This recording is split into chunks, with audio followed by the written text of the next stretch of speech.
Selamat sore semuanya, teman-teman. Sore, Kak. Sore, Kakak. Selamat sore, Kak Ageta. Saya sukanya panggilnya Kak aja deh. Seneng panggil Kakak. Teman-teman semua, selamat datang di kelompok Bibika Progresif di PA yang ke-13. Tidak terasa udah yang ke-13. Dan kami bersyukur karena kita masih setia sampai saat ini untuk ikut terus belajar mendalami teks-teks Alkitab, khususnya teks-teks yang bersifat teror, yang perlu didalami dan dikaji ulang, kemudian dikritisi dengan pembicara-pembicara atau narasumber yang memang mumpuni dalam memancing atau menggali apa yang ingin kita bahas dalam PA ini. Nah, hari ini kita sudah kedatangan Kak Ageta, nanti lebih lanjut akan dijelaskan oleh moderator. Dan teman-teman, saya mau, mungkin ada yang baru di sini, tadi saya lihat ada Kak Jer di sini yang baru, selamat datang, dan teman-teman yang lain juga.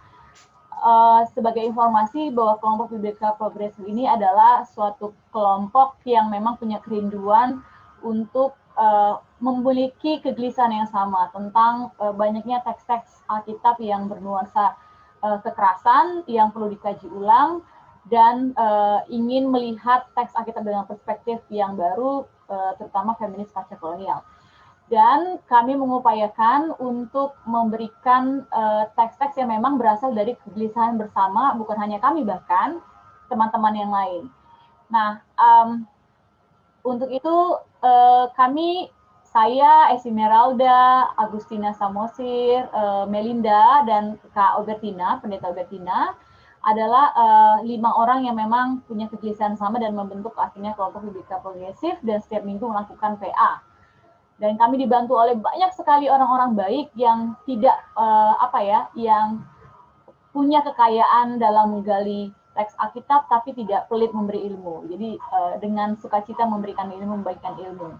Dan beberapa pembicara tuh sebenarnya selalu setia ikut dalam PA kami, PA kita ini. Nah, untuk itu sebelum kita mulai, saya akan memimpin kita untuk mengawali PA kita dengan berdoa. Mari kita bersatu dalam doa.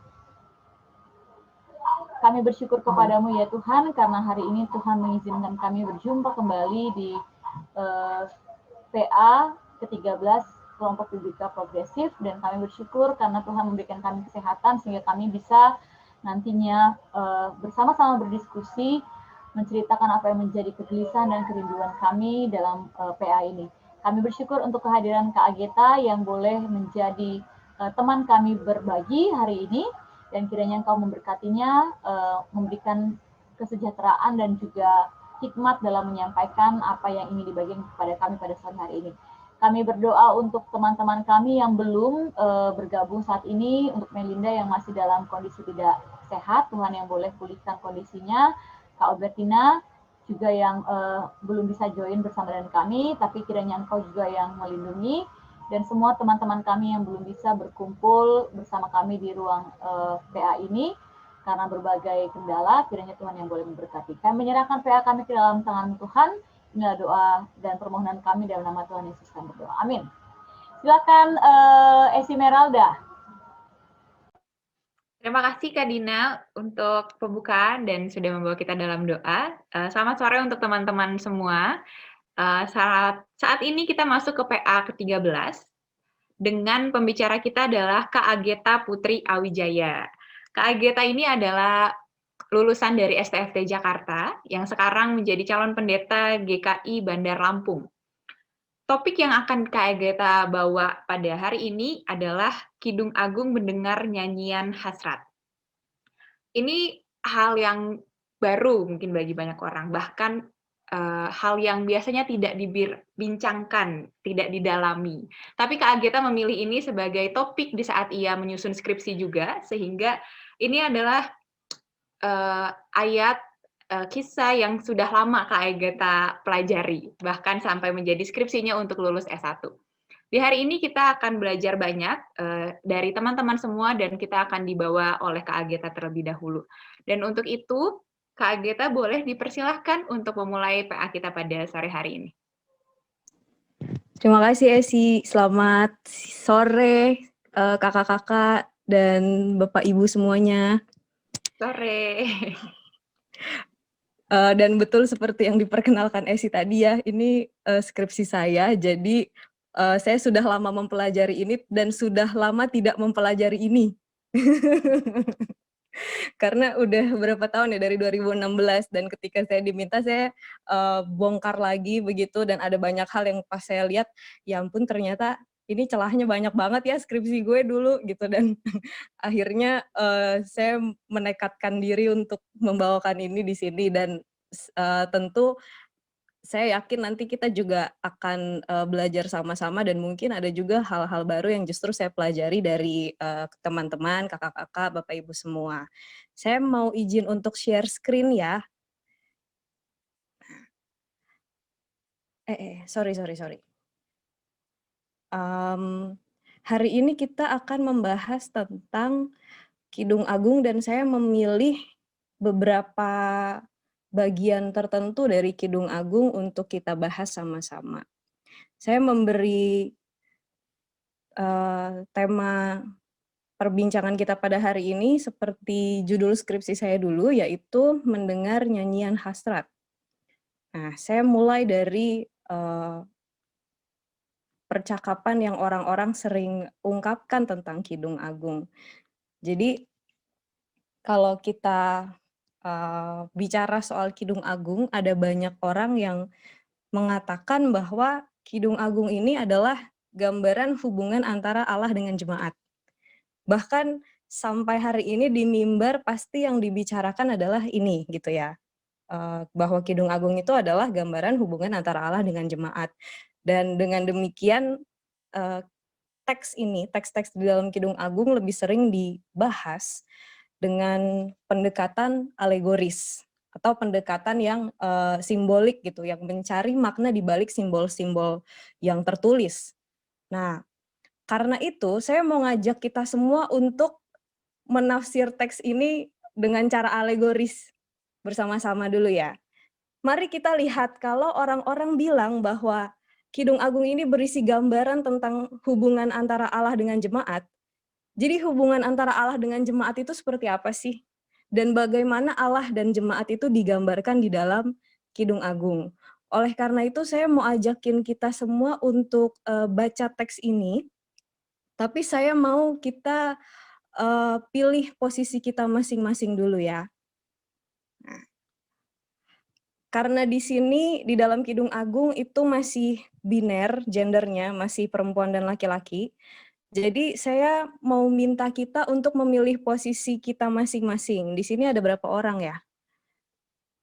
15. Nah, bolehkah kita memposisikan diri seperti kekasih perempuan dan kekasih laki-laki? Karena di sini yang mau dibahas adalah nyanyiannya kekasih perempuan dan kekasih laki-laki.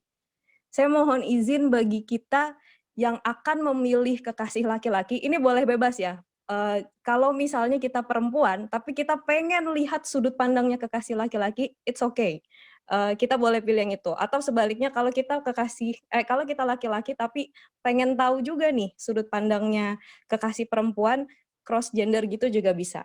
Nah, bolehkah kasih reaction bagi Bapak Ibu dan teman-teman yang memilih untuk jadi kekasih perempuan? Boleh angkat tangan ya? Angkat tangan atau kasih jempol aja deh ya? Oh, ada angkat tangan ya? Oke. Ada 1, 2, 3, 4, 5. 5 orang mau jadi kekasih. Tadi laki-laki atau perempuan ya? Oh, perempuan. Oke. Perempuan, Nah, Kak. Ya. perempuan. Oke, thank you. Yang sekarang yang mau jadi kekasih laki-laki berarti yang selebihnya ya, yang nggak angkat tangan ya. Nah, sekarang mari kita buka Kidung Agung, ada 2 bacaan. Sebentar.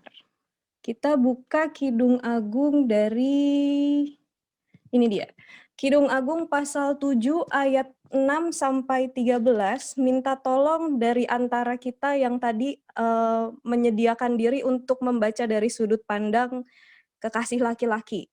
Boleh salah satu bacakan Kidung Agung pasal 7 ayat 6 sampai 13 ini.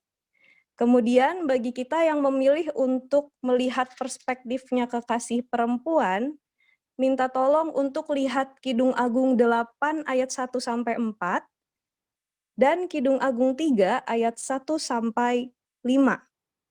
Nanti yang baca yang bagian perempuan berarti minta tolong 2 orang ya. Satu untuk 8, satu untuk pasal 3. Kita boleh mulai dari yang perspektif laki-laki dulu. Saya nggak bisa lihat layar, boleh minta tolong moderator aja yang menunjuk nggak? Siapa Boleh, yang bersedia? Atau tanya siapa yang bersedia dari kekasih laki-laki. Baca Kidung Agung 7 dulu. Ini tadi kan ada lebih banyak yang memilih sudut pandang dari kekasih laki-laki. Adakah yang bersedia untuk membacakan? Boleh langsung. Ya, boleh. Oh, boleh. Oke. Silahkan. Boleh ya. Ya. Kidung Agung 7 ayat 6 sampai 13. 13. Betapa cantik, betapa jelita engkau, hai tercinta di antara segala yang disenangi. Sosok tubuhmu seumpama pohon kurma, dan buah dadamu gugusannya. Kataku, aku ingin memanjat pohon kurma itu, dan memegang gugusan-gugusannya. Kiranya buah dadamu seperti gugusan anggur, dan nafas hidungmu seperti buah apel. Kata-katamu manis bagaikan anggur. Ya, anggur itu mengalir kepada kekasihku dengan tak putus-putusnya. Melimpah ke bibir orang-orang yang sedang tidur. Kepunyaan kekasihku aku. Kepadaku gairahnya tertuju. Mari kekasihku, kita pergi ke padang. Bermalam di antara bunga-bunga pacar. Mari kita pergi pagi-pagi ke kebun anggur dan melihat apakah pohon anggur sudah berkuncup. Apakah sudah mekar bunganya? Apakah pohon-pohon delima sudah berbunga? Di sanalah aku akan memberikan cintaku kepadamu. Semerbak bau buah dudaim. Dekat pintu kita ada pelbagai buah-buah yang lezat, yang telah lama dan yang baru saja dipetik. Itu telah kusimpan bagimu, kekasihku. Ya. Terima kasih, Ibu. Tanpa merenung panjang ya, Bu ya. Kalau habis baca ini, kira-kira Allah itu jadi siapa di dalam bacaan yang barusan Ibu baca? Jadi laki-laki. Jadi yang laki-laki. Oke, terima kasih, Bu. Yuk. Kita simpan dulu ya yang tadi untuk nanti didiskusikan. Sekarang mari kita buka Kidung Agung 8 ayat 1 sampai 4. Kalau yang tadi berarti Allahnya itu jadi kekasih laki-laki ya. Kita keep dulu. Sekarang Kidung Agung 8 ayat 1 sampai 4 silahkan. Boleh minta tolong juga Esi lihat siapa tadi yang bersedia. Tadi ada Bella juga angkat tangan. Apakah Bella bersedia? Boleh. Bella 1, tunggu ya, satu lagi. Bella berarti yang 8 ya. Ya. Yang 3, Ibu Ware, bolehkah? Atau Kak Tina? Kak Tina tadi jadi yang perempuan ya? Iya. Iya. Oke. Berarti Kak Tina yang ketiga ya? Yap. Oke. Silakan Bella. Kidung Agung 7 ayat 6 sampai 13. Kidung Agung 8 ayat 1 sampai 4. Oke. Oh, seandainya engkau saudaraku laki-laki yang menyusup pada buah dada ibuku, akan kucium engkau bila kujumpai di luar, karena tak ada orang yang akan menghinaku. Akan kubimbing engkau dan kubawa ke rumah ibuku, supaya engkau mengajar aku. Akan kuberi kepadamu anggur yang harum untuk diminum, air buah delimaku. Tangan kiriku ada di bawah kepalaku, tangan kirinya ada di bawah kepalaku, tangan kanannya memeluk aku. Kusumpahi kamu, putri-putri Yerusalem, mengapa kamu membangkitkan dan menggerakkan cinta sebelum diingininya? Ya, terima kasih. Sebelum merenung terlalu lama, kira-kira Allah jadi siapa di sini? Perempuan? Oke, Allah jadi kekasih perempuan ya di dalam Kidung Agung 8 ayat 1 sampai 4. Kita simpan lagi dulu. Silahkan Kak Tina baca yang pasal 3. Di atas ranjangku pada malam hari kucari jantung hatiku. Kucari tetapi tak kutemui dia. Aku hendak bangun dan berkeliling di kota, di jalan-jalan dan di lapangan-lapangan. Kucari dia, jantung hatiku. Kucari tetapi tak kutemui dia. Aku ditemui peronda-peronda kota. Apakah kamu melihat jantung hatiku? Baru saja aku meninggalkan mereka. Kutemui jantung hatiku, kupegang dan tak kulepaskan dia.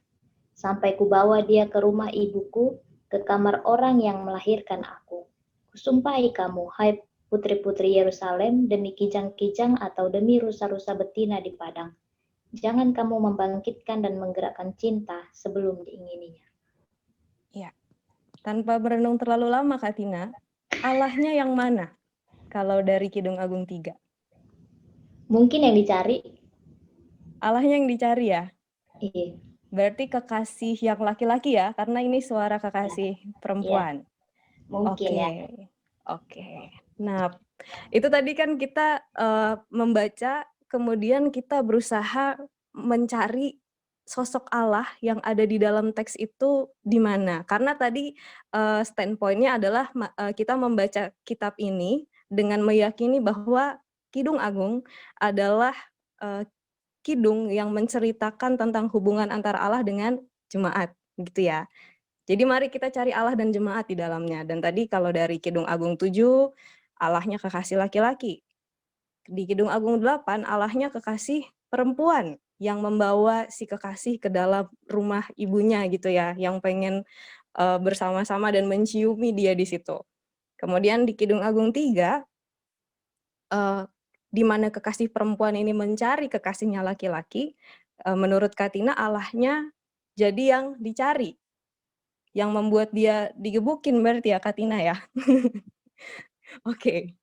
Nah, kalau dari 3 teks ini boleh dijawab ya pertanyaannya. Seperti apa sih hubungan antara Allah dengan jemaat?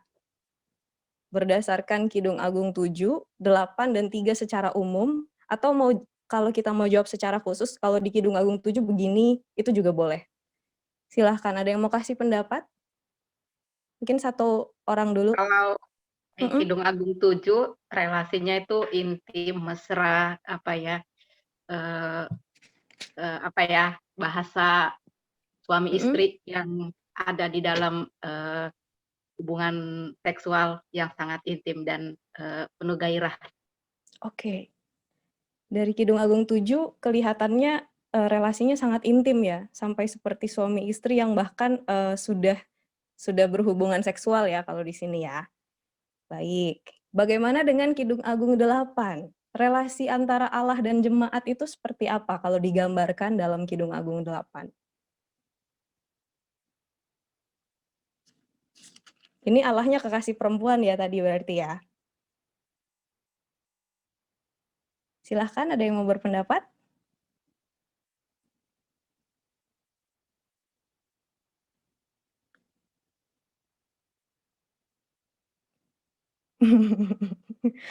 Apa gimana, mulai deg-degan kah? Kok Langsung kayaknya deg-degan relasi kali kita ya, sama Kak, Allah jadi begini. langsung syok gitu mungkin. Ini boleh bebas teman-teman, boleh langsung meng-unmute diri untuk menjawab. Atau mau langsung yang Kidung Agung 3 juga bisa? Oh iya, bisa juga. Adakah? Oke, kalau belum kita lanjut dulu ya. Nggak Oke. apa-apa. Nanti bakalan kena ditanya lagi kok. Iya. Nah, ini tadi yang mau kita cari sama-sama, tapi mungkin ini pertanyaannya lebih spesifik. Kalau Allah adalah kekasih laki-laki, berarti ini yang kita temui di Kidung Agung 7 tadi ya. Bagaimana dia memandang kekasihnya perempuan? Kalau tadi kita dengarkan jawaban yang tadi dari Bu siapa, maaf? Deborah. Oh, Ya. Kakak Deborah ya, dari Kak Deborah. Allah memandang kekasihnya perempuan tuh jadi seperti apa Bu kalau misalnya relasinya sangat intim? Seperti istrinya ya, seperti kekasih yang betul-betul sangat dia cintai. Oke, yang apa membuat yang diinginkan? hasrat Heeh. itu. Oke, Ada hasrat kira-kira? yang mesra di antara mereka berdua. Oh, ya. Yang diinginkan itu, relasi yang mesra mungkin ya. Jadi dia berhasrat kepada si kekasihnya itu. Lalu Ya, sebaliknya. Oke, terima kasih Bu Deborah. Kak, Kakak, maaf. Sorry, Kak. Lanjut ya. Jika Allah kekasih perempuan, kita mungkin bisa lihat tadi, di yang pasal 7 pasal 8 ayat 1-4. Bagaimana dia memandang kekasihnya laki-laki? Ini boleh juga direspons.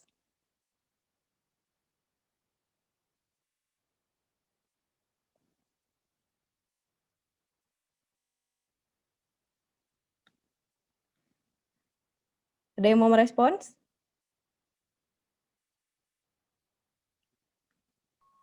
Katina mungkin mau merespons? Ya deh, akulah. Tolong, Kak. Gimana, Kak? Kayaknya ini suara hati sih, Kidung Agung 3. Oke. 3 apa 8 nih? Boleh dua-duanya lah. Yang 3 sih aku ngelihatnya kalau yang perempuan itu sedang kecarian atau justru merasa ditinggalkan dari yang laki-lakinya gitu. Kayaknya ini nggak ada kabar dan nggak tahu juga kenapa. Tapi tampaknya sangat menyiksa. Jadi dia cari kemana-mana dari tempat yang biasa mereka berada sampai ke tempat yang sangat umum gitu, yang sangat publik kan, di lapangan, di mana-mana. Tadi kan pertama dicari dari ranjang sampai ke luar rumah sampai ke lapangan gitu. Jadi bahkan ke tempat yang paling umum dijumpain sama semua orang pun dia nggak ada. Di tempat yang paling private pun dia nggak ada. Jadi sangat-sangat menyiksa sih kayaknya.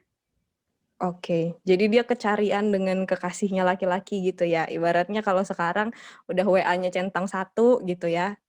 Terus ditengokin ke tempat kerjanya nggak ada, ditengokin di tempat yang biasanya mereka bersama-sama juga nggak ada.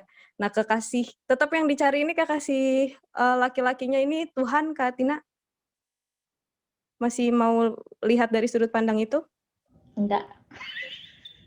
Berubah nih? Berubah jadi gimana, Kak Tina? Kayaknya lebih seru ya kalau misalnya ini nggak langsung ke Allah ya, karena nggak tahu sih.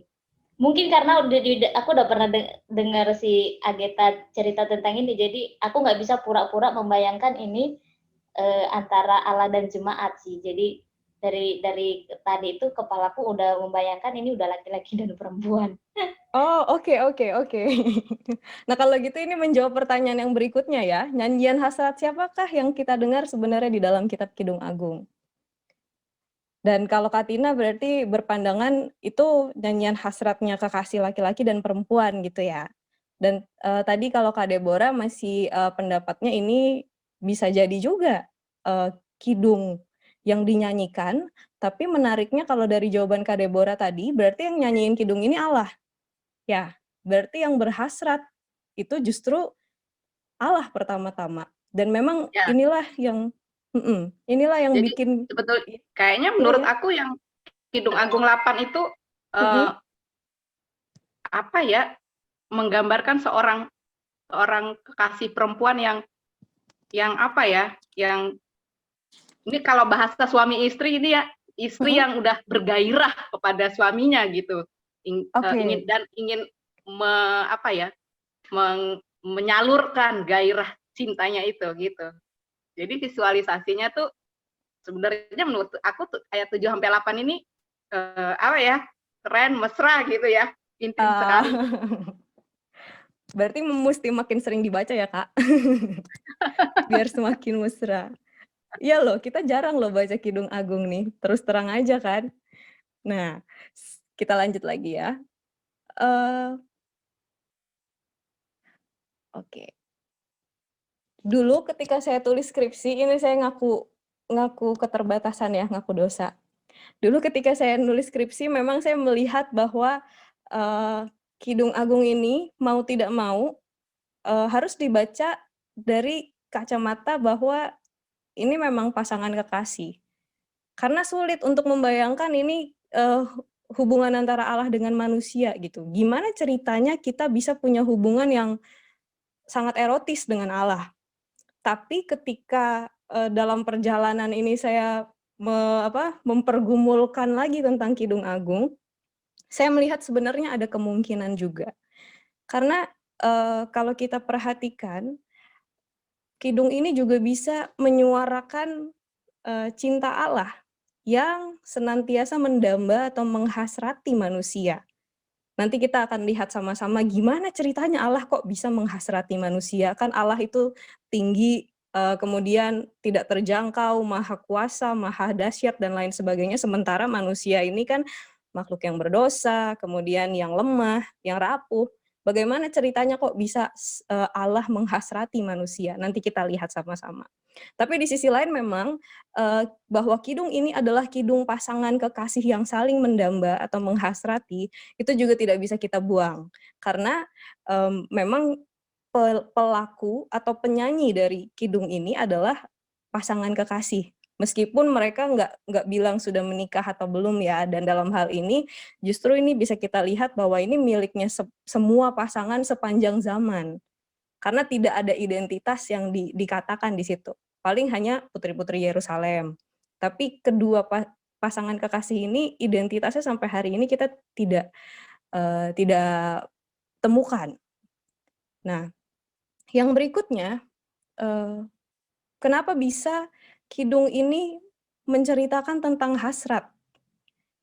Kalau kita perhatikan tadi baik di Kidung Agung 7, 8, dan 3, itu semuanya bicara tentang eros, tentang cinta yang berhasrat, yang mendamba, yang senantiasa bergerak keluar karena ingin menggapai objek yang dia inginkan itu gitu ya. Dalam hal ini meskipun manusia tapi kita sebut objek lah, objek maksudnya yang dituju begitu. Dalam hal ini kita perlu lihat dulu cinta eros itu yang seperti apa sih gitu ya. Karena biasanya kalau di kepala kita eros tuh udah hubungannya yang bokep-bokep gitu. Ya betul, pada akhirnya yang bokep-bokep itu, yang porno-porno itu bagian dari eros, betul. Tapi eros itu tidak sesempit yang porno-porno itu saja gitu ya. Kalau definisinya sendiri, eros itu memang cinta yang mendamba atau yang menginginkan sesuatu di luar diri kita. Jadi ketika kita punya desire, kalau menurut Anders Nygren itu ya, appetite, desire, terhadap sesuatu karena sesuatu itu atraktif menurut kita, punya kualitas tertentu yang kita suka.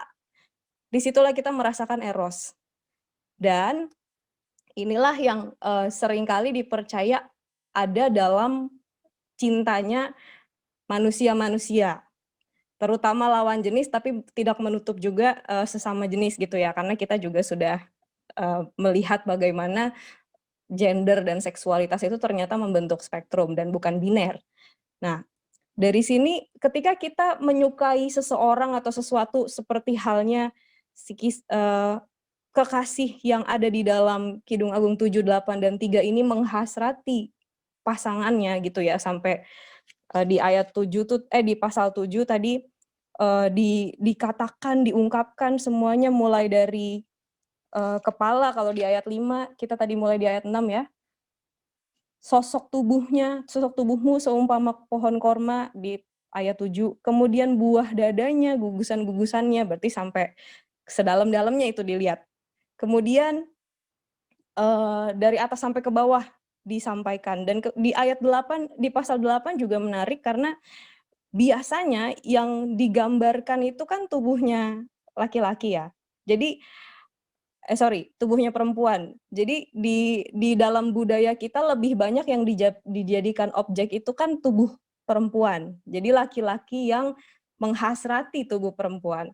Tapi di sini yang menarik adalah di pasal 8 dan juga pasal 3 tadi, hasrat itu ternyata bukan cuma dimiliki laki-laki kepada perempuan saja, tapi sama halnya juga dengan itu perempuan juga menghasrati laki-laki, dan di sini di pasal 8 itu jelas sekali.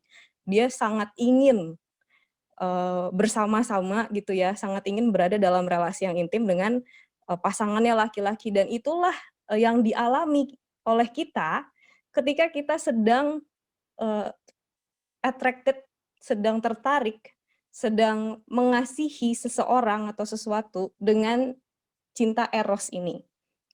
Nah, lalu bagaimana soal Allah dan manusia tadi, Allah dan jemaat? Karena kita biasanya dikasih tahu Allah itu mengasihi manusia dengan kasih agape, betul ya?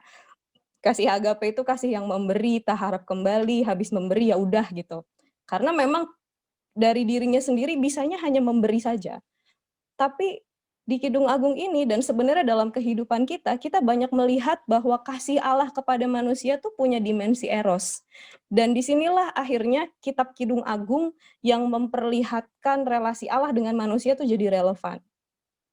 Karena kalau kita renungkan, Allah itu selalu merindukan manusia berada dalam persekutuan yang kekal dengannya. Kalau kita pernah dengar tentang perikoresis, tentang Allah Trinitas, itu kan Allah yang bertiga itu bersekutu ya. Allah yang satu unsur tapi tiga persona itu, kok unsur sih, saya lupa lagi ininya istilahnya. Ya, dengan tiga persona itu saling bersekutu. Tapi persekutuan itu kan bukan persekutuan yang tertutup, melainkan yang terbuka. Terbukanya untuk apa? Untuk senantiasa mengundang seluruh ciptaan berada di dalam persekutuan yang kekal itu.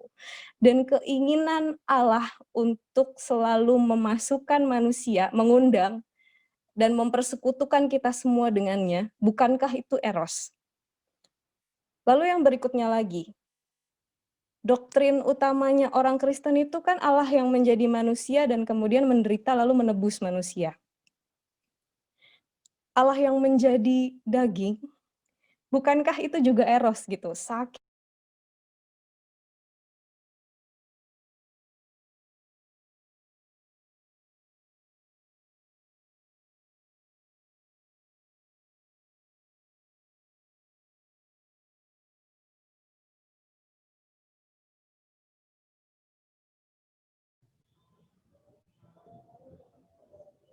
Ageta suaranya hilang.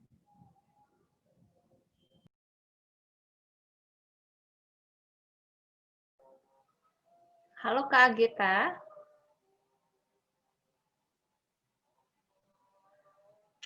Tunggu sebentar ya teman-teman, seperti ada kesalahan teknis atau sinyal sehingga suara Kak Ageta, sinyal sepertinya. Karena Kak Ageta jadi terlempar dari Zoom ini. Kak Tina boleh membantu untuk hubungi Kak Ageta? Ini aku udah WA. Thank you. Kak Ageta ada di mana ya? Posisinya? Apanya Kak? Kak Ageta itu posisinya ada di mana? Soalnya emang Jakarta beberapa hari ini gangguan sinyal tuh banyak sekali. Di Bandar Lampung kayak. Oh. Mungkin karena hujan juga rata di mana-mana mungkin Kak. Beberapa provider sekarang lagi ada banyak masalah. Betul sekali.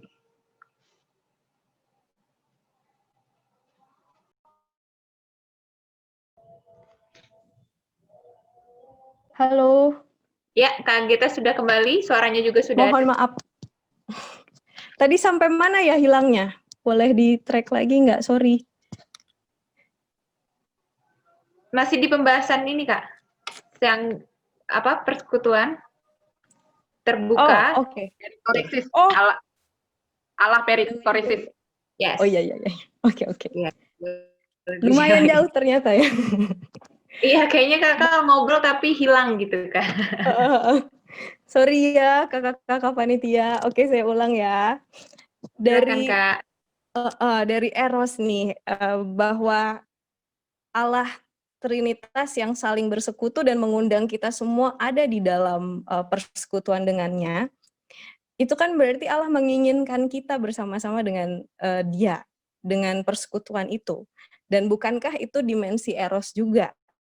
Dimensi cinta yang menginginkan atau mendamba. Dan berikutnya, kalau kita renungkan, bukankah doktrin Kristen yang utama itu adalah tentang Allah yang menjadi manusia, dan kemudian menebus kita dari dosa kita. Nah, ketika Allah menjadi daging, turun ke dunia, meninggalkan tempatnya yang tinggi itu. Kan Allah kan maha tinggi, maha kuasa, dan lain sebagainya, sementara kita ini kan rapuh, lemah, kemudian berdosa, dan tidak bisa apa-apa sebenarnya tanpa Allah. Tapi Allah yang tinggi itu turun, kemudian menjadi manusia, karena kerinduannya untuk terus bersama-sama dengan kita meskipun kita berdosa ya, dan memasukkan kita ke dalam persekutuan bersama-sama dengan Dia, bukankah itu eros juga? Gitu. Dan lagi, soal pertobatan misalnya, kalau kita yakini Allah itu agape saja tanpa eros misalnya, bukankah kita nggak akan disuruh bertobat setelah itu? Jadi kalau Allah sudah menebus kita, ya habis itu kita berdosa lagi, boleh dong, jauh dari Allah, nggak apa-apa dong, karena kan Allah tugasnya hanya memberi aja. Maksudnya kerinduannya Allah kan cuma memberi, memberi, dan memberi aja. Tapi kenapa ada pertobatan? Bukankah pertobatan itu menggambarkan bahwa Allah ingin manusia tetap ada bersama-sama dengan Dia. Maksudnya persekutuan Allah dan manusia yang rusak karena dosa itu, bukankah ingin diperbaiki oleh Allah?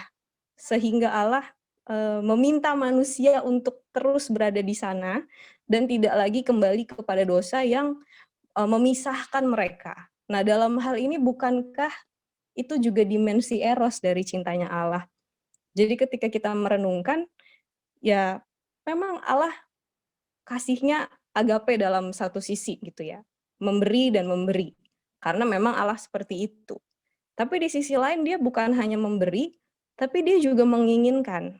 Dia menginginkan kita, dan oleh karena itu sebenarnya kita bisa membandingkan juga dari bacaan kita di Kidung Agung 3 ayat 2, kalau kita meyakini Allah sebagai kekasih perempuan misalnya ya, meskipun Allah seringkali disebut laki-laki gitu, tapi dalam hal ini ketika dia mencari kekasihnya dengan begitu rupa, itu memperlihatkan bagaimana Allah begitu berhasrat untuk terus mengundang kita ke dalam persekutuan dengannya. Atau kalaupun kalau dibalik lebih jelas sih, memang kita yang sering merasa ditinggalkan Allah, terus kemudian mencari-cari gitu ya, tapi sebetulnya Allah kan nggak pernah meninggalkan kita.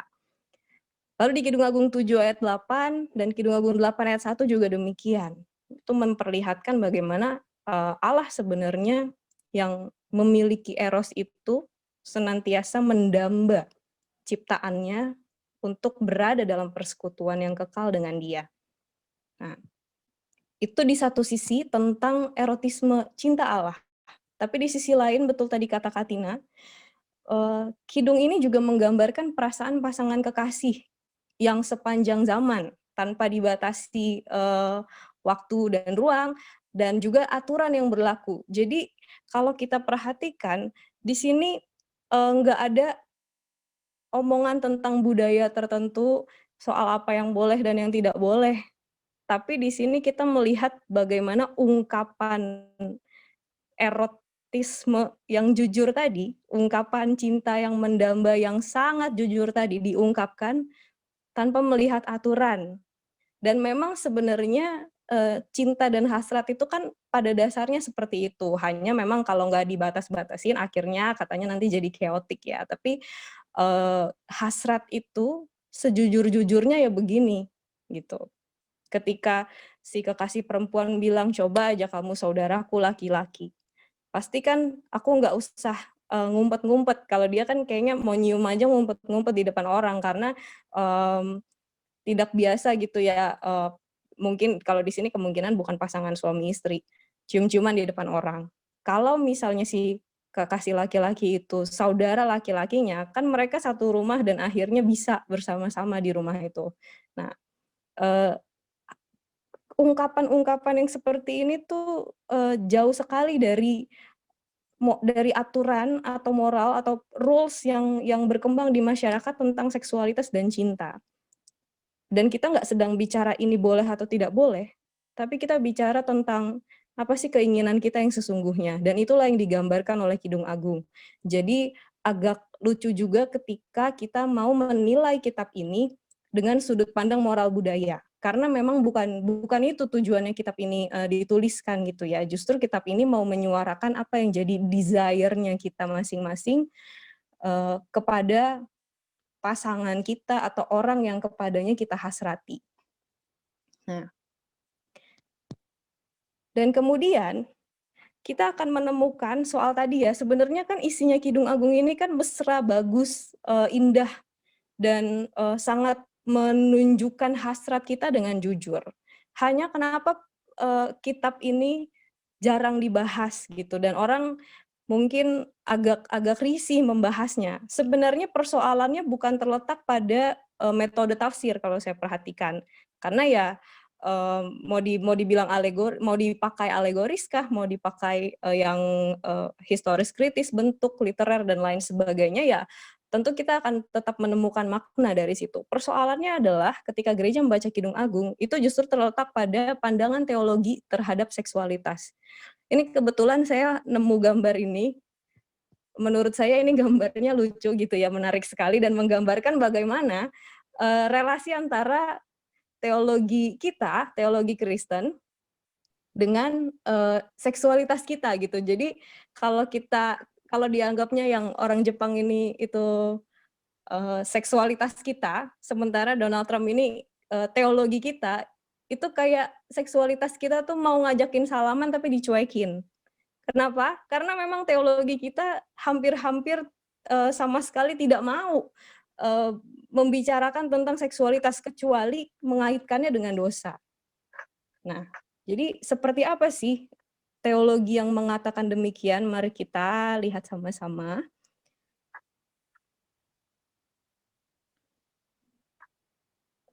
Nah, ini dia. Pandangan umumnya teologi Kristen tentang seksualitas, dan ini yang sebenarnya mendasari pemikiran tentang seksualitas dan tubuh, yaitu bahwa tubuh itu lebih rendah daripada jiwa. Ini ada pengaruh dari pemikiran gnostik zaman Yunani dulu, bahwa yang baik, yang indah, yang bagus-bagus itu adalah dunia ide. Sementara yang material itu jelek, lebih rendah, kotor, menjijikan, dan lain sebagainya. Dan akhirnya tubuh pun jadi dinilai lebih rendah daripada jiwa. Dan ini mewarnai sekali teologi Kristen. Jadi akhirnya segala sesuatu yang berhubungan dengan materi dan keduniawian itu dianggapnya rendah gitu ya kan, roh menurut tetapi daging lemah, kata Paulus. Nah, diantaranya seksualitas pun akhirnya dianggap tidak penting dan sering dikaitkan dengan dosa. Bahkan di dalam 1 Korintus 7 ayat 9 dikatakan bahwa, tunggu saya baca dulu ya. Ini soal kata-katanya Paulus, 1 Korintus 7 ayat 9. Tetapi kalau mereka tidak dapat menguasai diri, baiklah mereka kawin, sebab lebih baik kawin daripada hangus karena hawa nafsu.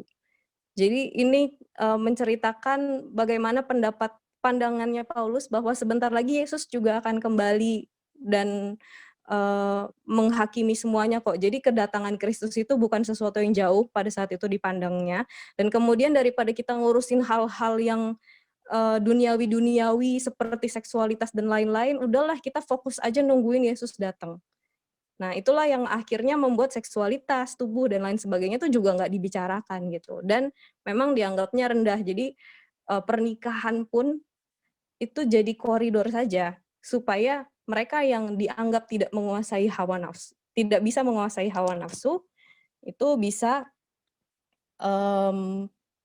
aman ibaratnya di dalam pernikahan. Lalu yang paling baik apa? Yang paling baik ya selibat. Karena seks itu mengantar manusia kepada dosa. Dan itu juga pandangan seperti ini masih terus dimiliki oleh teologi Kristen sampai pada zaman bapak-bapak gereja. Kalau kita perhatikan, Agustinus itu sebelum jadi bapak gereja, dia punya gundik dan punya anak. Tapi setelah jadi bapak gereja, apa yang dikatakan tentang seksualitas? Menurutnya semua manusia jatuh ke dalam dosa, itu akibat dosanya Adam dan Hawa yang diturunkan melalui cairan semen yang dikeluarkan oleh Adam ketika dia berhubungan seksual dengan Hawa.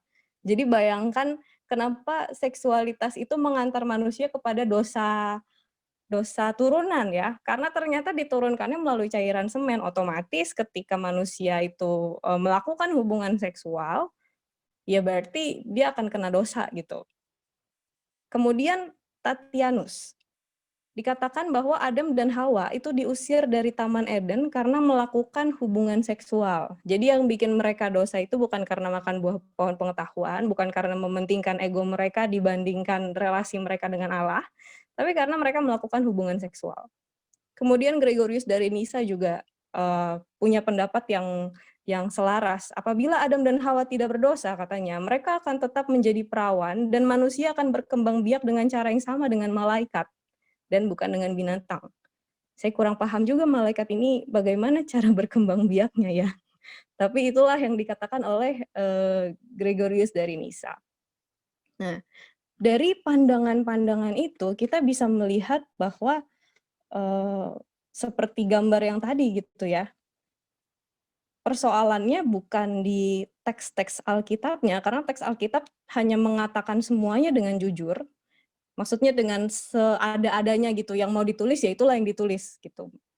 Tapi justru pandangan yang ada di belakang kepala kita ketika kita membaca teks ini, yang pada akhirnya membuat kita sulit untuk menafsirkan teks ini dan belajar banyak darinya. Nah, saat ini kita bersyukur karena ternyata pandangan soal seksualitas yang dieksklusikan oleh teologi Kristen itu sudah mulai disadari. Seorang teolog feminis, Marcella Althaus-Reid, ini luar biasa sekali. Dia mengatakan dengan berani di bukunya bahwa para teolog itu sudah terlalu lama meninggalkan seksualitas ketika berteologi. Di bukunya, belum, sorry. Jadi dia dengan berani bilang bahwa Paul Tillich aja ternyata kan BDSM ya, sadomasochism. Tapi ketika berteologi Paul Tillich nggak melibatkan seksualitasnya. Atau tadi yang sudah kita dengar, Agustinus. Dia punya gundik dan punya anak, tapi ketika berteologi dia meninggalkan aktivitas seksualnya yang sudah dia lakukan sekian lama itu, baru kemudian berteologi dengan dalam tanda kutip dengan bersih, dengan fertil dari isu tentang seksualitas itu. Ini jadi persoalan menurut Althaus-Reid karena sebenarnya semua manusia ini kan makhluk seksual, dan kalau kita perhatikan isu soal ekonomi dan sosial kita itu sebenarnya sangat punya kaitan yang erat dengan seksualitas, disadari maupun tidak gitu. Jadi kita ini makhluk seksual yang bergerak sebenarnya dengan kebutuhan seksual kita. Kayak kita beli make up, kemudian kita beli baju bagus untuk apa? Supaya kita terlihat menarik gitu kan ya. Dan bukankah itu juga untuk menarik eros yang tadi? Nah, hanya hal-hal seperti ini kan kita nggak sadari dan kita tutupi dalam-dalam karena ini seksualitas dianggap terlalu terlalu dalam gitu untuk dibicarakan di luaran. Akhirnya ya kita menyimpan itu rapat-rapat. Dan menariknya di dalam bukunya Marcella Althaus-Reid mengatakan begini, theology is basically an incoherent art, katanya. Jadi dia membuat satu metafor, katanya kalau misalnya kita punya metafor yang diinspirasi oleh perjanjian baru, kita akan mengatakan bahwa teologi itu seperti art, seperti seni, untuk berada bersama-sama di tempat tidur dengan Tuhan, tetapi menghindari full sex. Jadi kita berteologi itu kan kita bicara soal relasi yang intim dengan Tuhan. Iman kita kan didasari pada relasi yang intim dengan Tuhan itu. Tapi kita menghindari full sex dengan Tuhan.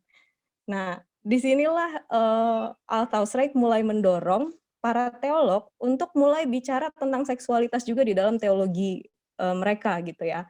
Tulisannya ini ada di dalam bukunya Indecent Theology. Tapi kemudian ada juga satu buku yang menarik dari Marcella Althaus-Reid, yaitu The Queer God. Memang perspektifnya queer, jadi dia bicara gender itu udah nggak biner lagi, tapi disitulah kita juga bisa belajar soal seksualitas. Nah, ini slide terakhir, tenang. Dari sini, dari ceritanya si Marcella Althaus-Reid dan pembacaan kita ini, kita bisa melihat bahwa sebenarnya Allah itu juga Allah yang berhasrat kepada manusia. Dan dimensi cinta Allah itu bukan hanya dimensi agape saja, tetapi mengandung dimensi eros juga di dalamnya. Hanya budaya kita, kemudian pandangan teologi kita seringkali membuat Allah itu tetap ada di dalam kloset. Makanya di dalam bukunya The Queer God, Aldous Wright itu mengatakan bahwa ketika Kristus berinkarnasi, ketika Allah menjadi manusia, itu Allah seperti keluar dari klosetnya dan menyatakan, ini loh saya yang berhasrat terhadap manusia. Dan oleh karena itu saya turun dan kemudian saya mengundang semuanya untuk kembali ke dalam persekutuan yang kekal. Nah, seperti itulah Allah dan inkarnasi Kristus yang digambarkan di dalam pemikirannya Marcella Aldous Wright ini. Kemudian dari sini kita juga bisa belajar bahwa sebenarnya tubuh itu nggak bisa lagi dianggap rendah. Karena Kristus saja jadi manusia. Bagaimana kita bisa merendahkan sesuatu yang Allah aja mau jadi itu? Harusnya kita menghargai ini kan. Selanjutnya, kalau kita renungkan dari bacaan kita tadi, seharusnya seksualitas itu udah tidak lagi dikaitkan dengan dosa. Karena seksualitas itu bagian dari manusia, dan ini given kan dari Tuhan.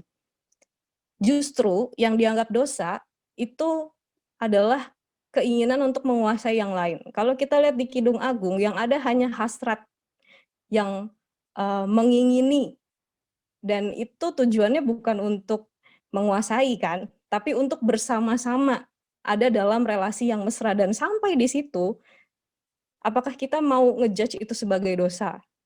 Bukankah enggak? Yang dosa itu kan yang pemerkosaan, kemudian sodomi yang karena penindasan gitu ya, yang karena pengen menunjukkan powernya di situ gitu. Tapi seksualitas, bahkan aktivitas-aktivitas seksual yang meskipun itu didasari dengan desire, kalau itu tidak sampai ingin menguasai yang lain, sebenarnya itu bukan dosa, tapi itu keindahan, dan itu natur kita gitu ya. Jadi di sini kita mesti mengubah juga sudut pandang kita soal dosa, bahwa bukan hubungan seksualnya yang dosa, tapi keinginan untuk menguasai yang lain. Selanjutnya, seksualitas manusia ini adalah pemberian Tuhan ketika manusia diciptakan, dan tidak mungkin Tuhan mengasihi manusia tapi membenci seksualitasnya.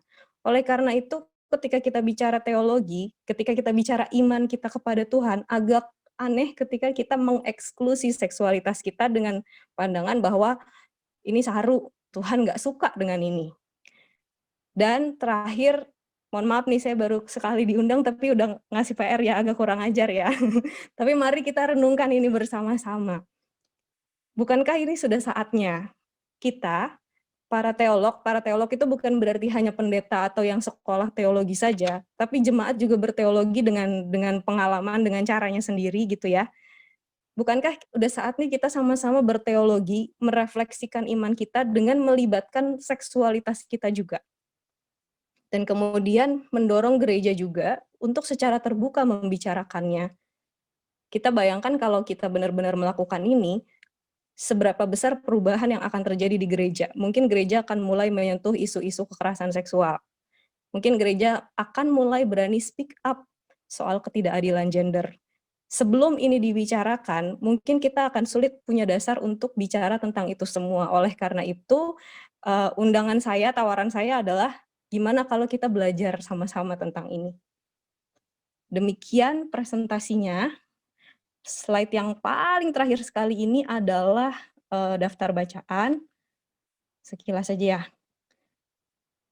Oke, ini dia ada Anders Nygren, Marcella Aldous Wright, kemudian tulisan saya sendiri, terus Pak Stephen Suleman, dan kemudian ada Edme Kingsmill. Ini yang jadi referensi saya ketika menyusun bahan ini. Terima kasih, saya kembalikan kepada moderator. Terima kasih Kak Ageta. Tadi teman-teman juga sudah mengapresiasi dengan fitur jempol dan tepuk tangan. Terima kasih untuk Kak Ageta yang telah memantik kita untuk berpikiran lagi nih, kira-kira nih Kidung Agung ini sebenarnya kayak gimana sih, kayak gitu kan. Dengan segala pikiran-pikiran kita yang sudah mulai merenung, dengan ajakan Kak Ageta di akhir, beranikah kita menyuarakannya, sehingga di gereja pun sudah bisa untuk membahas seperti ini. Karena bahasan seperti ini kan masih tertutup, terpendam, entah diantah berantah biasanya gitu. Sekarang kita mau sama-sama untuk mendiskusikannya. Ada yang ingin bertanya, Tapi sebelumnya mohon maaf, ini ada yang mau bertanya suara kenabian. Boleh diberitahukah siapakah nama sesungguhnya? Kan kaget gitu kita.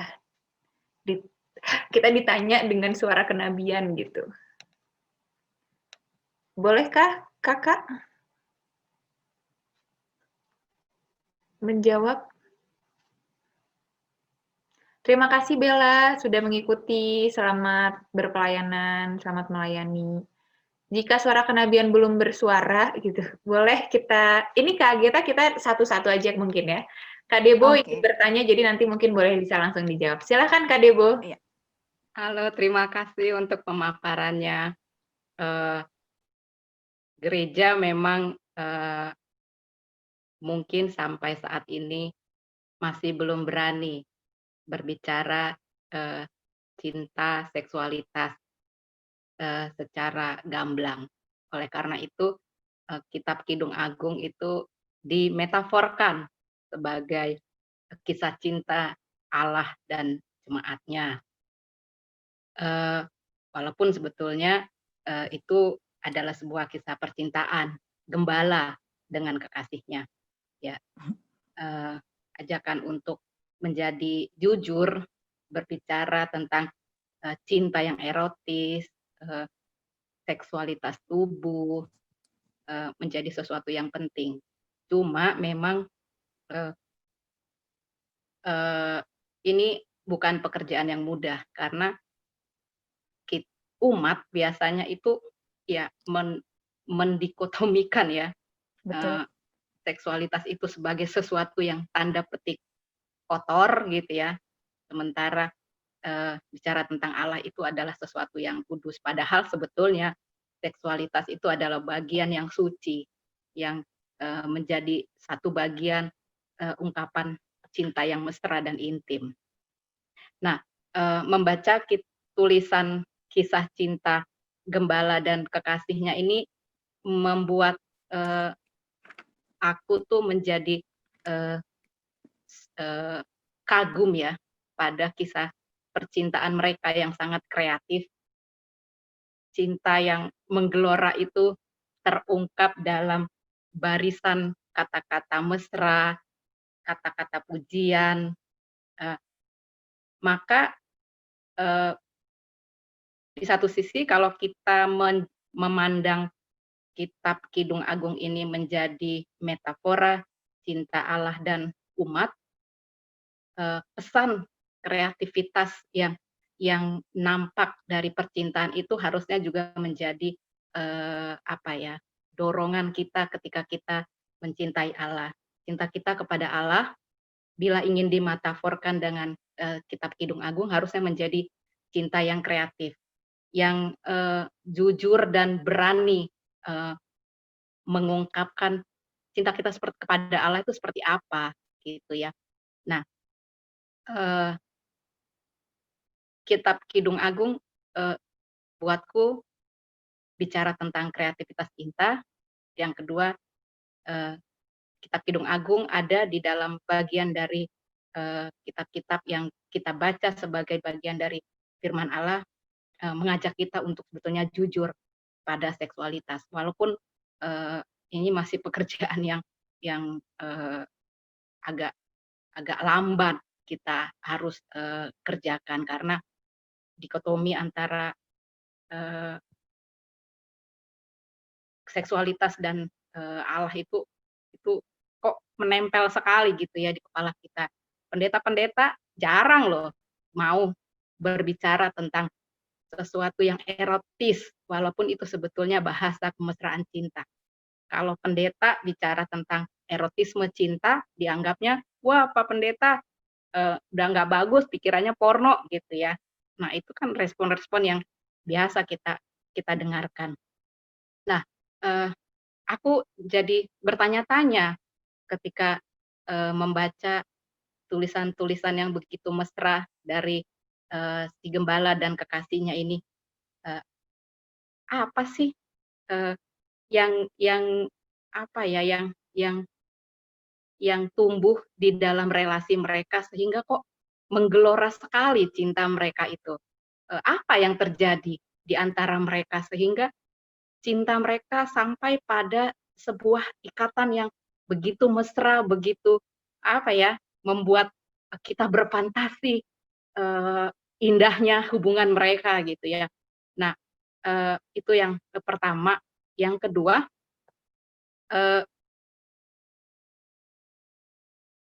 hasrat itu kan yang begitu besar gitu ya, ada di dalam relasi hubungan mereka.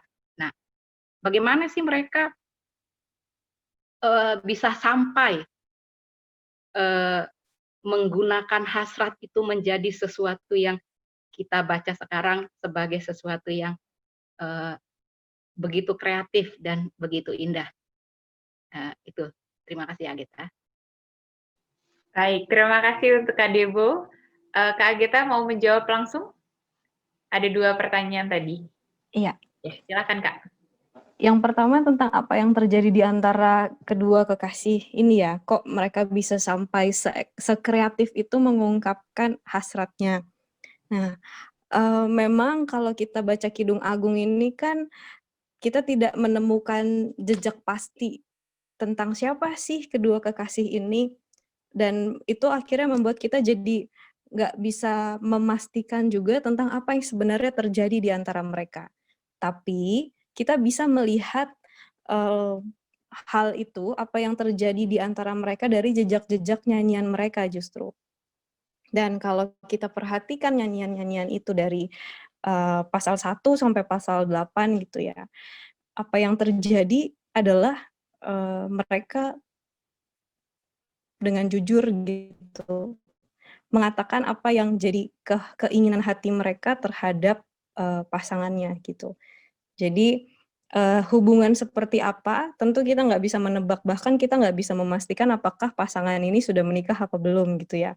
Karena di satu dibilang mempelai, di sisi lain juga dibilang kekasih, dan bagaimana orang yang sudah menikah bisa di pasal 8 tadi menginginkan diem-diem si kekasihnya itu masuk ke rumahnya. Kalau udah nikah kan cuek-cuek aja harusnya ya.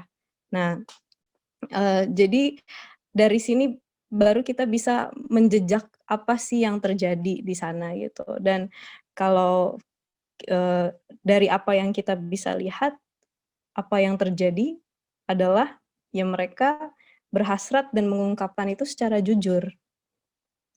Nah, persoalannya di kita adalah kita ada di dalam budaya yang kalau ngomong tentang hasrat secara jujur malah kita dibilang, "Ih, apaan sih?" gitu. Udah terlalu insecure dunia ini tentang hasrat seseorang gitu, sampai ketika kita ngomong, "Ih, aku mau lo begini gini gini," malah kita dianggap apa sih, bisa dianggap rendah, bisa juga dicurigai gitu. Dan justru ini jadi kritik buat diri kita gitu ya, dan budaya kita. Apa yang terjadi dengan budaya kita sampai ada banyak orang yang tidak percaya terhadap ungkapan hasrat seseorang? Apakah sudah terlalu banyak kejahatan di masa lalu yang terjadi? Kejahatan seksual dalam hal ini ya, sampai akhirnya ketika seseorang berhasrat dengan tulus, kok ungkapan itu justru dipandang dicurigai gitu. Nah, kalau memang itu yang terjadi, berarti sekarang persoalannya di kita nih, maukah kita pelan-pelan mengubah dunia ini dengan mengurangilah apa yang sering terjadi soal kekerasan seksual dan lain sebagainya, sampai akhirnya dunia kita bisa seperti dunia di Kidung Agung lagi, di mana orang-orang bisa secara kreatif mengungkapkan hasrat mereka, dan kerinduan orang itu benar-benar dilihat sebagai sesuatu yang indah gitu ya, bukan sesuatu yang mengancam atau sesuatu yang menakutkan atau yang rendah. Nah, kemudian yang kedua, bagaimana bisa sampai mengungkapkannya demikian? Nah ini yang menarik nih, kalau ada pasangan kekasih yang dengan jujur mengungkapkan hasratnya, kemudian itu bisa ditulis bahkan sampai masuk ke dalam kanon Alkitab, berarti kita melihat jangan-jangan di masa lalu ada juga bagian-bagian masyarakat yang mengapresiasi hal-hal terkait dengan hasrat dan seksualitas, sampai ini dimungkinkan untuk ditulis. gitu. Memang dugaannya ini ditulis di mana dan lain sebagainya itu macam-macam. Ada yang bilang ini zaman ketika Israel masih tidak jauh dari penjajahan dengan Mesir karena teks-teksnya itu masih ada kaitannya dengan teks-teks Mesir kuno. Ada juga yang bilang oh ini setelah pembuangan karena ditulisnya dimasukkan ke dalam bagian tulisan-tulisan dan lain sebagainya, dikumpulkannya setelah itu. Nah, untuk bagaimana bisanya juga kita hanya bisa meraba saja, tapi dari sini kita bisa menduga bahwa ternyata ada kalanya seksualitas manusia itu begitu dihargai di masa lampau sampai akhirnya teks ini ditulis dan diselamatkan dan masuk ke dalam kanon. Begitu. Apakah Kak itu Gita, menjawab? ya menjawab. Boleh memberikan sedikit tadi ketika Kak Gita bilang ini pasangan kekasih atau suami istri, bagaimana mungkin kalau ini suami istri, bagaimana mungkin dia sembunyi-sembunyi gitu ya. Buatku jadi pernyataan Kak Gita itu memberikan aku sebuah kayak inspirasi. Kenapa tidak bahwa ini adalah suami istri, cinta yang membara, cinta yang masih menyimpan gelora sembunyi-sembunyi gitu ya, yang biasa kita tampakkan ketika kita masih berpacaran, itu rasanya baik juga menjadi sebuah tips buat kita suami istri, bahwa Kidung Agung itu mengajarkan suami istri jangan pernah mati cinta membaranya. Biarkan dia menjadi kekasih dan sembunyi-sembunyi kamu ingin menggapai dia, memeluk dia dari belakang. Jadi bisa jadi mereka juga adalah sebetulnya sepasang suami istri. Jadi ini sebetulnya pesan pastoral untuk suami istri. Oh iya. Jadi jangan pernah berhenti sembunyi-sembunyi Makasih, gitu Kak ya. Del. Iya. Jadi bermain-main sembunyi-sembunyi seperti kita ketika kita pacaran itu kan juga bisa terus menjaga gelora cinta. Jangan mati gelora cintanya karena dia sudah jadi suami kita atau jadi istri kita. Oke, iya betul. Terima kasih Kak Dep untuk tipsnya. Terima kasih Kak Debo, terima kasih Kak Gita dan teman-teman yang merespons juga apa yang diucapkan Kak Debo ya. Bisa dilakukan juga dalam kehidupan rumah tangga yang sudah menikah ini. Selanjutnya tadi ada yang mau bertanya lagi. Tadi sudah disampaikan namanya Vikaris Pangihutan Hasibuan. Benarkah baca namanya Kak Pangihutan Hasibuan?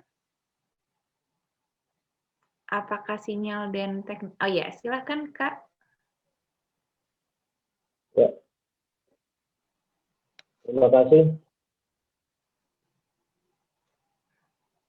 Perkenalkan saya Vikaris Pangihutan Hasibuan, melayani di Gereja KBP. Terima kasih buat pemaparan dari Ibu Gita ya. Iya, Agita. Pertanyaan saya mungkin yang sama dengan akan dirasakan oleh banyak jemaat pada umumnya. Bicara tentang Kidung Agung mungkin seperti tadi sudah dijelaskan, mungkin pandangan orang ketika bangun pasti berbeda semua. Bahkan tidak khotbah juga di setiap seperti minggu yang sudah saya ikuti jarang mengingatkan tentang Kidung Agung. Sementara dalam proses kanonisasi yang kita tahu ada 30 kitab di dalam Perjanjian Lama dan 27 di kitab Perjanjian Baru.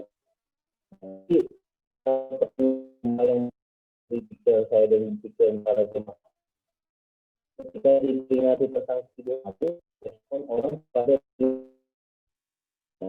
saya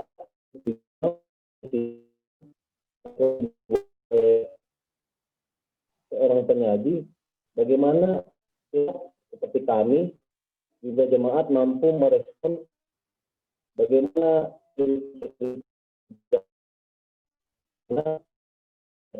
kualitas kita dengan anugerah yang diberikan Tuhan. Itu kalau bicara tentang seksualitas itu yang saya pahami itu cuma dari pemahaman jemaat juga digiring bagaimana memahami ikatan pernikahan itu melalui karena kebanyakan pemahaman jemaat yang diberikan memahami konsep seksualitas atau pernikahan ini hanya bagaimana kita bagaimana juga akhirnya berhubungan dengan seksualitas yang tadi dijelaskan dari kitab Kidung Agung. Seperti itu mungkin yang saya tanggapi, bisa dijawab bisa enggak, cuma perenungan bagi saya sendiri lah. Kalau tanya-tanya dalam hati tentang konsep yang tadi nyanyian hasrat dalam kitab Kidung Agung. Terima kasih kepada moderator. Terima kasih Kak. Kak Agita apakah menangkap kalau di IC tadi putus-putus? Boleh diulang sekali lagi nggak bagian pertanyaannya aja? Iya, bolehkah Kak? Soalnya Kak. tadi suaranya putus-putus, yang saya tangkap sih penjelasan seksualitas terhadap kepada jemaat, begitu, tapi kemudian selanjutnya kurang jelas gitu. Kak, bolehkah diulangi lagi? Bagaimana memberikan pemahaman kepada jemaat awam tentang bagaimana hubungkan teologi dan seksualitas dalam konsep kehidupan berumah tangga. Baik. Bisa diperhadapkan dengan Agung. Oke. Sudah. Terima kasih Kak. Silakan Kak Agita mau menjawab langsung. Iya. Ini pertanyaannya praktikal tapi memang jadi pergumulan kita bersama ya. Gimana caranya menjelaskan tentang seksualitas ini kepada jemaat awam gitu ya. Nah, soal ini memang kita perlu mengubah dulu kan sudut pandang mereka, dan oleh karena itu kalau saya sih ya dari dulu mengusulkan agar seksualitas ini jadi pembelajaran juga di dalam jemaat ketika bicara soal manusia sebagai ciptaan Allah. Jadi ketika kita bicara manusia sebagai ciptaan Allah itu tentu kita bicara soal gambar Allah, kita bicara soal panggilan untuk bekerja sama dengan Allah, memelihara seluruh ciptaan dan lain sebagainya. Tapi kita juga bicara soal diri kita dan soal tubuh gitu. Dan disinilah yang mesti diubah. Kita tidak lagi melihat tubuh itu lebih rendah daripada jiwa, tapi kita tawarkan pemahaman yang baru bahwa tubuh ini juga sesuatu yang dibentuk oleh Allah sendiri dengan tangan kan kalau dari kitab Kejadian itu ya. Dan oleh karena itu segala sesuatu yang berkaitan dengan tubuh kita itu perlu kita hargai. Dan soal seksualitas ini menurut saya ketika kita mengajarkan soal seksualitas, kebanyakan saat ini kan udah langsung bilang ini boleh, ini nggak boleh. Kalau kalau misalnya ada orang mau mangku kamu, jangan mau ya, kayak gitu kan kalau ke anak kecil. Tapi kemudian tidak dilanjutkan ketika remaja dan dewasa. Padahal menurut saya pendidikan pertama yang mesti kita ajarkan tentang seksualitas adalah tentang bagaimana kita memahami dulu seksualitas kita, bagaimana kita menangkap sensasi-sensasi tubuh kita sendiri ketika itu ada kaitannya dengan dorongan-dorongan seksual. Kalau kita ingat dulu, mungkin di sekolah teologi kan pernah juga diajarkan bahwa berhubungan seksual itu bahasa Ibraninya tuh yada ya. Yada itu kan artinya mengetahui. Nah, dan kita langsung mengaitkannya dengan kalau kita mau mengetahui orang itu seperti apa, maksudnya ketika kita berhubungan seksual dengan seseorang, kita akan mengetahui dirinya seperti apa. Tapi sudahkah kita mengetahui diri kita sendiri terlebih dahulu? Ketika kita belum berhubungan seksual dengan orang, sudahkah kita aware dengan seksualitas kita terlebih dahulu? Dan jangan kita bayangkan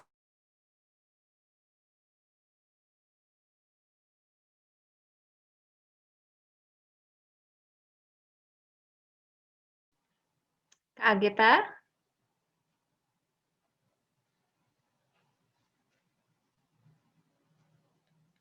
Apakah ini hanya di saya atau kita? Memang sinyalnya Kak Ageta lagi Iya. bermasalah. Betul, betul. Soalnya hitam.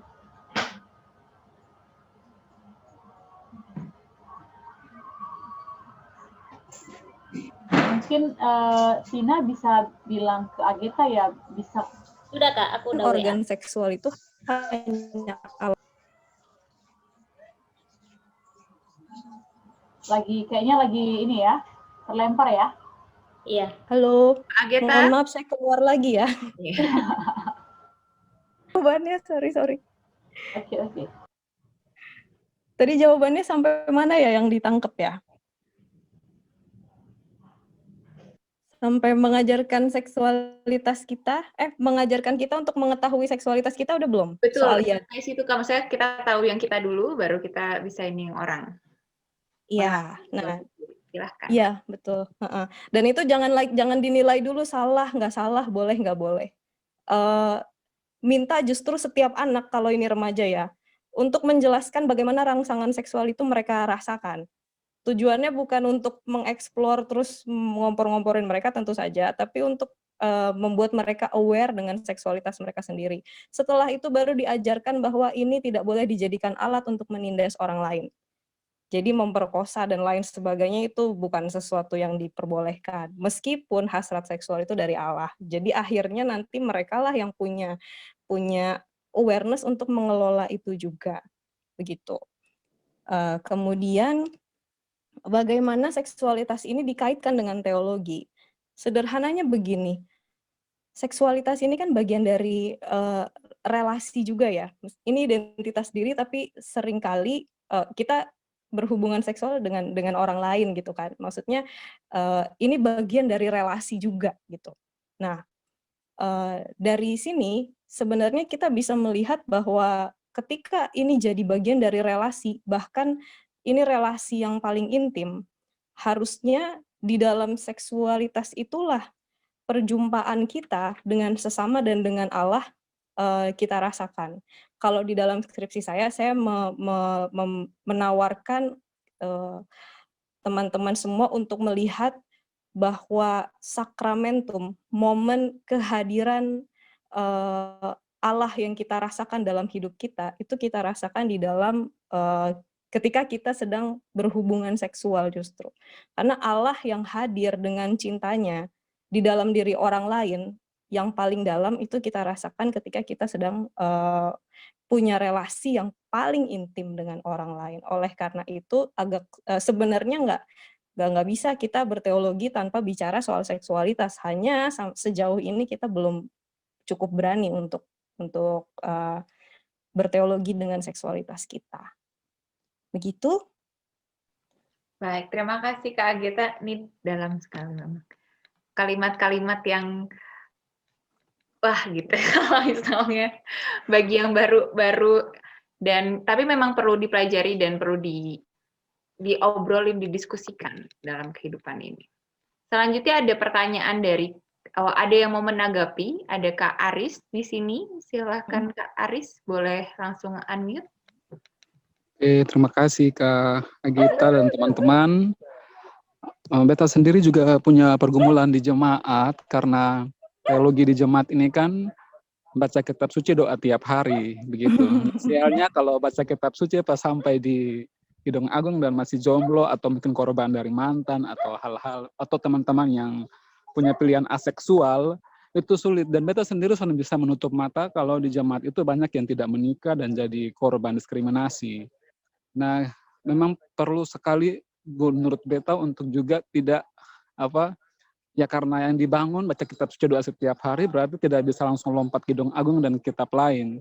Tapi juga bagaimana bisa menggambarkan itu di mereka juga sulit sekali. Jadi ya bagi teman-teman selain Kak Agatha bisa kasih masukan untuk itu mungkin boleh, karena mereka juga sebenarnya terluka kalau membaca ayat ini begitu. Lalu yang kedua Kakak, beta berbagi waktu kami sekolah di teologi ada meditasi. Jadi waktu pagi itu suruh raba dada lah, raba kelamin, itu semua sudah ketawa. Padahal lagunya kan syahdu sekali, memang mahasiswa teologi saja belum beres dengan menyentuh bagian tubuhnya, dan sebenarnya menurut beta itu tuh juga menolong untuk menghargai. Jadi memang berkaitan dengan teologi tubuh, apakah juga kita bisa kasih tahu supaya bagaimana jemaat mau ini, sedangkan kita yang calon pendeta saja atau pendeta mungkin saja masih tabu itu. Jadi kira-kira bagaimana ya sulit karena di kurikulum yang tempat kuliah ini juga tidak membahas tentang itu. Mungkin teman-teman yang di pasca sarjana dapat tentang teologi tubuh, tapi kami yang tamatan S1 ini tidak dapat begitu. Dan kalau dapat ini ayat nih di Kupang nih, dia bilang, wih, dalam bahasa Kupang bilang bagatal begitu. Maksudnya, kok omong apa nih begitu. Dan itu sulit sekali dicerna dan dimengerti positif oleh jemaat yang begitu. Dan yang terakhir kakak, Kidung Agung ini memang menarik sekali karena beta sendiri juga mengaku dosa. Jadi beta waktu SMA itu juga punya pergumulan yang serius dengan kecanduan pornografi dan hal-hal lain begitu. Dan penggambaran tentang sosok perempuan laki-laki itu ditemukan di hal-hal seperti itu. Di gereja nih kita melihat Adam dan Hawa muka tuh bisa, tapi pas di kelamin tuh tutup dengan daun lah, dengan akar lah. Jadi bagaimana kita bisa menemukan gambaran yang utuh tentang Adam dan Hawa kalau itu ditutup begitu. Jadi memang disengaja disembunyikan, dan kalau kita buka, kenapa buka daun begitu, kayak begitu. Nah, waktu ada kegiatan di salah satu tempat di Jakarta, memang ada satu tempat yang lukisannya menggambarkan Yesus dari kecil sampai dia besar itu memang ya bayi dalam keadaan telanjang, disalibkan pun dalam keadaan. Jadi itu heboh. Ini kita sudah datang gereja sesat, ini gereja kurang ajar bisa pasang Tuhan punya muka seperti itu. Jadi menurut beta memang penggambaran tentang gambar-gambar Yesus atau gambar-gambar itu, bahkan tentang Adam dan Hawa pun membuat kita itu sudah anti untuk melihat, apalagi yang bicarakan. Nah itu saya juga tidak mengusulkan untuk bisa pasang gambar itu di gereja, tapi kira-kira langkah-langkah apa yang mungkin teman-teman bisa bagi kita di sini. Omong malu, tapi buat tidak malu. Omong tabu, tapi di mana-mana begitu terjadi. Terima kasih, Kak. Baik, terima kasih Kak Aris. Boleh langsung ditanggapi Kak Ageta, silakan. Ini pertanyaannya bagus dan jawabannya susah semua. Yang pertama soal gimana dengan yang jomblo-jomblo yang baca ini gitu, maksudnya ini kaitannya dengan pernikahan berarti ya. Memang persoalan kita adalah karena kita masih ada dalam budaya yang dimana seksualitas itu dikerangkengi oleh pernikahan, pada akhirnya kita hanya bisa bilang bahwa ya di luar pernikahan itu nggak bisa gitu. Padahal sebenarnya kalau mau dikritisi lagi, emang kenapa? Ini dulu pertanyaan saya yang sangat polos gitu ya. Emang kalau orang berhubungan seksual sebelum menikah, tapi dua-duanya saling mencintai gitu, siapa sih yang dilukai? Emang kalau misalnya bukan pacarnya, tapi dua-duanya sama-sama oke gitu ya. Maksudnya nggak ada yang diselingkuhin dan lain sebagainya ya ini ya. Terus berhubungan seksual, emang kenapa sih Tuhan marah dengan itu gitu? Maksudnya apa yang bikin Tuhan marah nih kalau memang Tuhan marah dengan itu gitu. Jadi ini bayangan-bayangan saya aja gitu yang akhirnya saya tanya dan saya nggak dapat juga jawabannya. Nah, dan memang kalau diperhatikan juga kan pandangan soal seksualitasnya orang Yahudi zaman dulu itu kenapa harus di dalam pernikahan itu kan memang bukan urusannya belum dan tidak belum atau sudah menikah gitu ya, tapi karena dulu kan perempuan itu kan dianggap sebagai harta milik, dan ketika perempuan itu berhubungan seksual dengan orang lain selain suaminya, itu bukan hubungan seksualnya itu yang dianggap dosa, tapi karena si yang nyelingkuhin ini ngambil miliknya orang lain. Dan di sini berarti pandangan bahwa berhubungan seksual di luar pernikahan, meskipun dia bukan pacarnya atau suaminya atau istrinya, tapi kalau nggak ada yang diselingkuhin berarti ini nggak sama nih, nggak relevan pandangannya perjanjian lama itu. Dan ketika saya membaca bukunya Marcella Althaus-Reid itu, saya menyadari bahwa memang dosanya itu letaknya bukan di hubungan seksualnya itu sendiri, tapi di keinginan untuk menguasainya. Bahkan kalau itu terjadi di dalam pernikahan pun, kalau tujuannya untuk menguasai, bahkan ada juga kan pemerkosaan yang terjadi di dalam pernikahan, itu tetap dianggap, sesuatu yang bertentangan dengan kehendak Allah tentunya. Nah, terus dengan yang, tidak punya pasangan atau memilih untuk tidak untuk jadi aseksual begitu ya. Nah, tentu itu pilihan gitu dan, kita juga nggak tahu apa yang dirasakan sampai akhirnya mengklaim diri sebagai aseksual. Apakah, mmm, itu karena teman-teman mempraktikkan praktik selibat atau memang teman-teman tidak sama sekali merasakan dorongan seksual, atau teman-teman sama sekali, apa ya, saking kencengnya budaya itu disuntikan ke dalam pemikiran teman-teman sampai akhirnya melihat seksualitas itu sebagai sesuatu yang menjijikan, itu kan juga bisa macam-macam. Tapi dalam hal ini ketika, eee, lihat Kidung Agung dan jadi ngenes, berarti sebenarnya dorongan itu ada ya? Karena kalau nggak ada kan nggak ngenes, ya udah biar aja orang lain, saya enggak gitu kan. Nah, dalam hal ini berarti kita perlu jujur juga, dengan diri sendiri bahwa memang desire itu ada. Hanya, lagi-lagi ketika kita mau meluapkan itu kepada orang lain atau kepada, pihak di luar diri kita, baiknya kita melihat dengan ukuran tadi, apakah itu akan menindas mereka atau tidak. Jika itu menindas, jika kita menggunakan kekuasaan kita untuk melampiaskan hasrat seksual kita pada orang yang lebih lemah dari kita, tentu itu bertentangan dengan kehendak Allah. Tapi kalau ada konsensus dan lain sebagainya, harus saya katakan tidak ada hukum yang menentang hal itu sampai hari ini, begitu. Kemudian, soal gimana mahasiswa teologi yang meditasi tadi ya, ini meditasinya bareng-bareng apa sendiri-sendiri? Dugaan saya ini, Campur, Kak. kenapa? Laki-laki perempuan maksudnya memang duduknya terpisah, tapi kan namanya kawan angkatan jadi semua. Nah, Begitulah. itu kayaknya yang bikin risih sebenarnya bukan megang-megangnya, tapi karena kita tahu ada orang lain di situ, Betul, ya nggak? betul. Tapi mungkin kalau kita tahu itu nggak ada orang gitu ya, sendirian di kamar, kita lebih feel safe. Nah, memang di sini, lagi-lagi kita lihat bahwa ruang aman itu perlu, ya kan? Dan kita jarang lah orang mau memperlihatkan seksualitas mereka di ruang publik karena sampai hari ini memang seksualitas masih jadi sesuatu yang private. Dan oleh karena itu, ya harus dimaklumi bahwa bahkan ketika kita ngajar nih misalnya ke anak-anak soal seksualitas gitu, ketika mereka masih, "Ih, iya apaan sih Kak?" gitu di depan kita, ya itu mungkin karena mereka bareng teman-teman gitu. Tapi, jangan buat, "Ih apaan sih Kak"-nya mereka itu menghentikan kita untuk mengajarkan mereka apa yang benar. Mungkin nanti pas mereka pulang atau di mana, mereka akan merenungkan apa yang kita katakan. Jadi ngomong aja dulu gitu. Nanti mereka akan simpan hal itu dan semoga dengan mereka merenungkannya, mereka akan jadi memilih apa yang baik soal seksualitas itu ya. Terus, tadi yang terakhir apa ya? Saya lupa, maaf.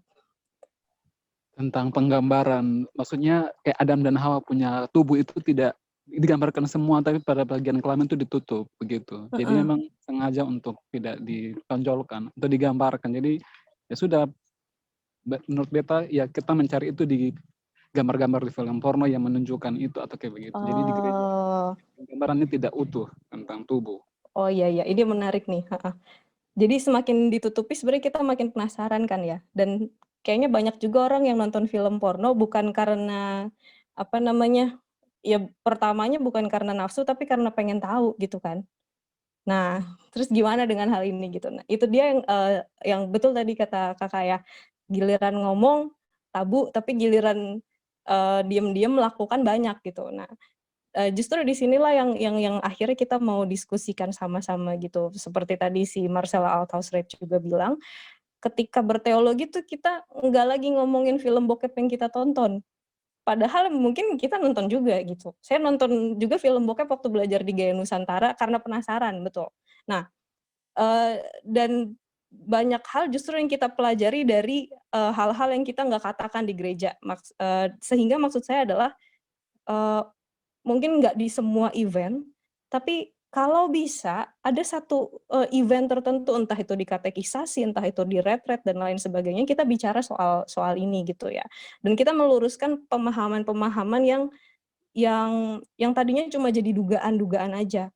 Jadi ketika nonton film bokep, film porno gitu, apakah kira-kira bagian mana yang melanggar kehendak Tuhan di situ? Kalau habis nonton kita merkosa orang, jelas itu salah.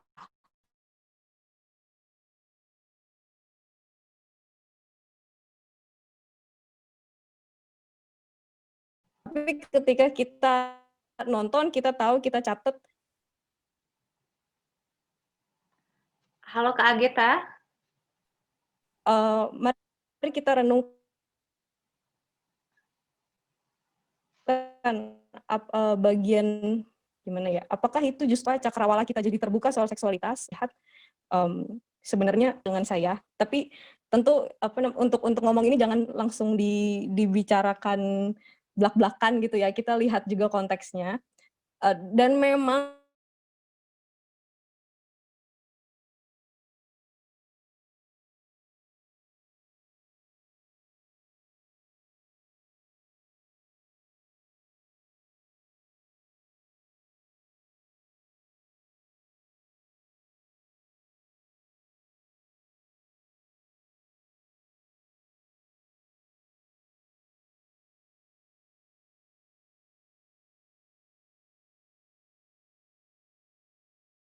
mohon maaf nih saya jadi panjangin lagi.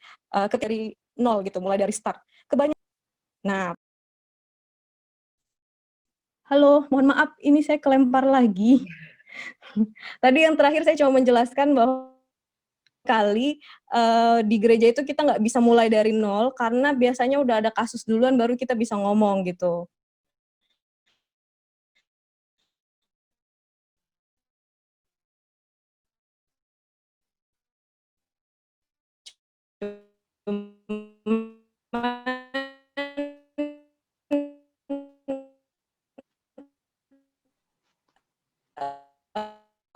Sampai kapan kita mau terusnya kita mendidik dulu ada kasus yang berkaitan dengan kekerasan. Terima kasih, Esi.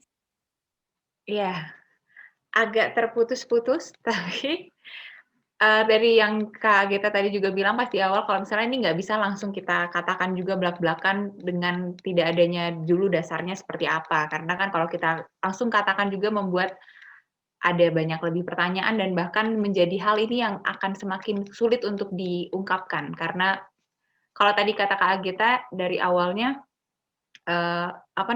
kalau ada kasus biasanya bisa lebih dibicarakan, seperti itu. Terima kasih Kak Ageta dan terima kasih Kak Aris. Saya akan membacakan respons dari kolom chat. Kalau misalnya nanti teman-teman masih ada yang mau bertanya juga, nanti dipersilahkan. Saya membaca dulu dari respons dari Kak Jer. Benar bacanya Kak Jer atau Kak Jer? Kak? Jer. Kak Jer menyampaikan di sini, terima kasih presentasinya. Presentasinya membuat saya semakin berhasrat. Atau mungkin Kak Jer mau menyampaikan bagaimana pengalaman pertama di kelompok Biblika ini dengan pembahasan yang membuat coba dipersilahkan Kak. Nah, saya tadi bilang ke Kak Tina, saya berhasrat untuk belajar lagi. Jadi tersalurkan semangat membaca Kidung Agung. Tapi dengan baik. Terima kasih. Baik, terima kasih Kak. Nanti kami tunggu lagi di pertemuan selanjutnya. Dan kalau teman-teman sekalian mau mencari atau masih mau ada pembelajaran baru, juga bisa cek YouTube-nya Kak Ageta.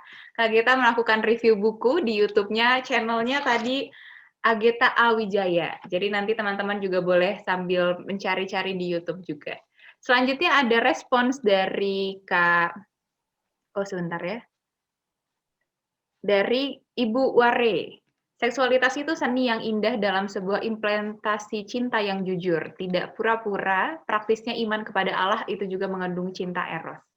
Wow, ini keren, gitu katanya Kak. Terima kasih Ibu Ware.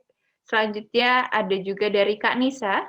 Ageta, makasih ya untuk presentasimu. Untukku, Kidung Agung ini sebuah kitab romantis yang enak dinikmati sendiri atau dengan kekasih.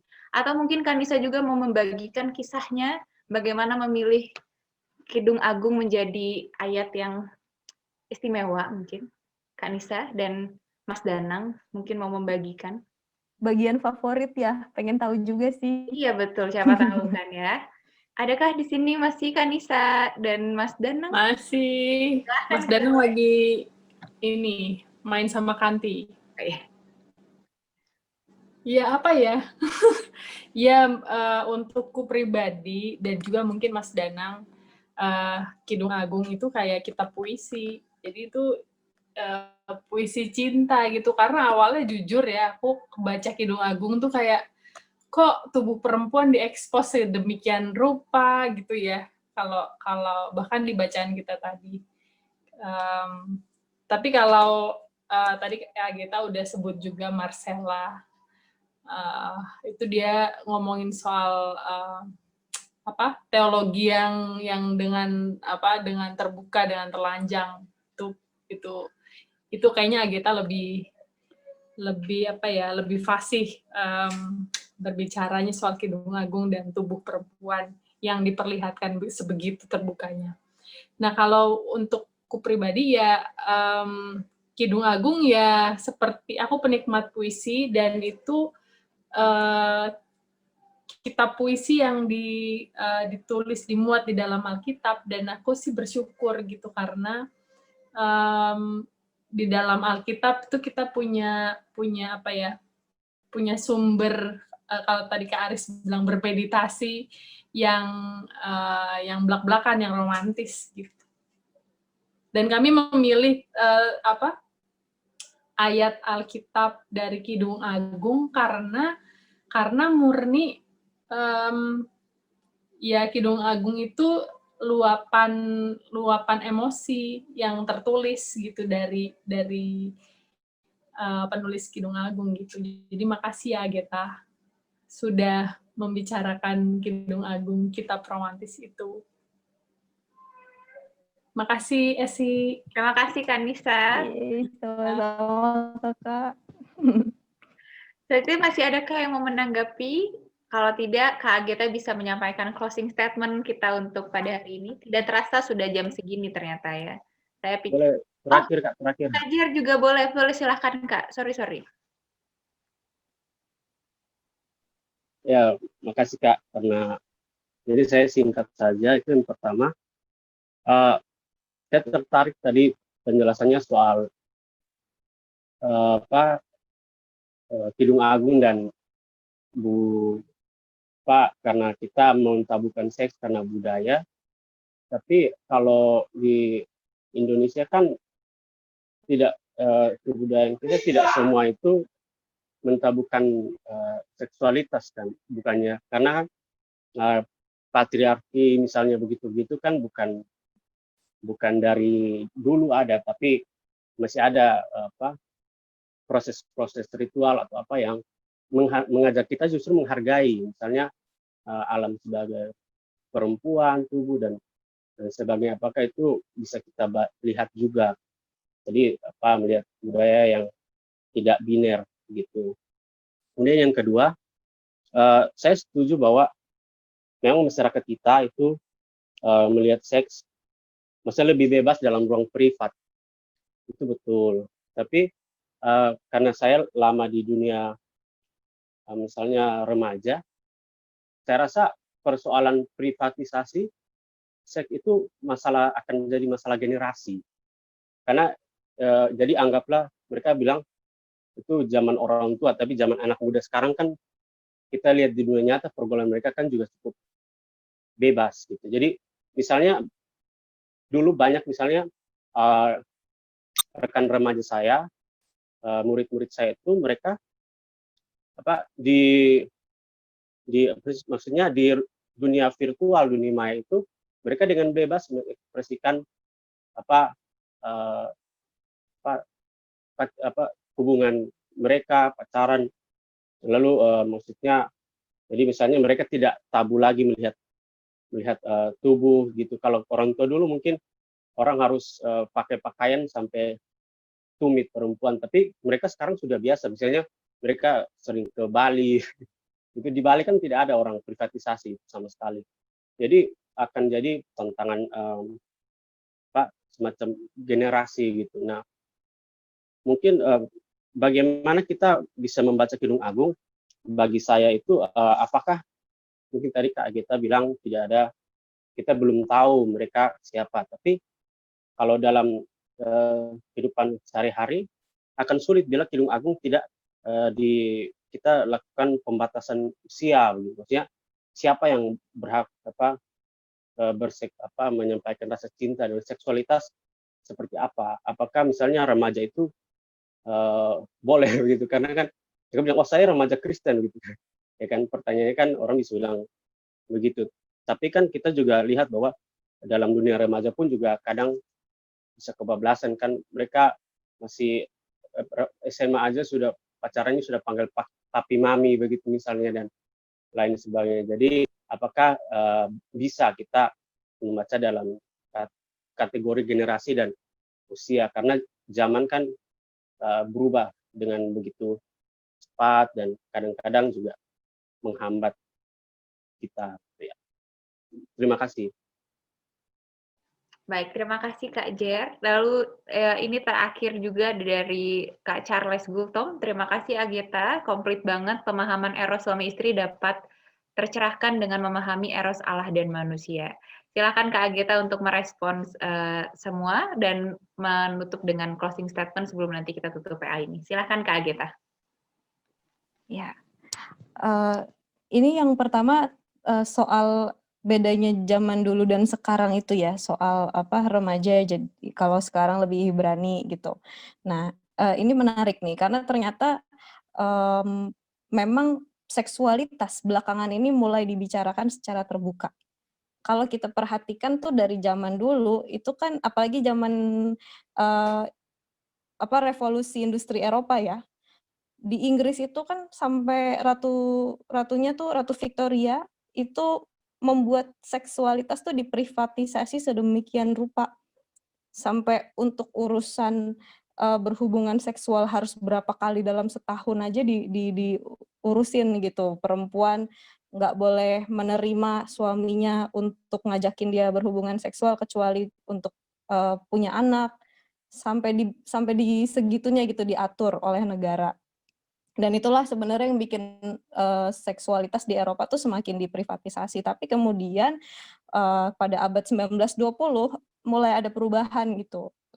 Kalau pernah dengar Flower Movement, itu sebenarnya gerakan yang memprotes perang, tapi di sisi lain juga gerakan yang mendorong orang-orang untuk celebrating love and sex. Maksudnya daripada kalau pernah dengar let's make love not war, nah itu dari sana tuh, daripada kita perang ya udahlah kita menikmati cinta aja di dalam hidup ini gitu. Dan akhirnya di situ juga gerakan feminis itu muncul, kemudian seksualitas semakin berani dibicarakan gitu. Dan sebenarnya meskipun banyak orang bilang ini kemunduran moralnya udah makin bejat dan lain sebagainya, mungkin kita perlu mengkritisi pandangan ini justru.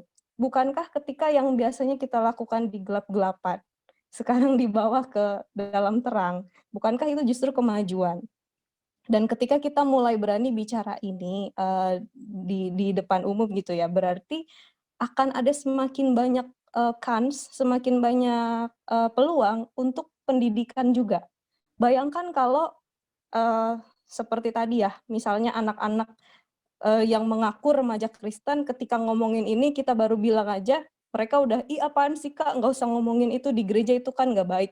Tapi di belakang gereja justru mereka melakukannya tanpa koridor apapun, tanpa pengetahuan apapun, dan kita nggak tahu apa yang akan terjadi dengan mereka ketika mereka justru terjebak, entah melakukan kekerasan seksual atau menjadi korban kekerasan seksual.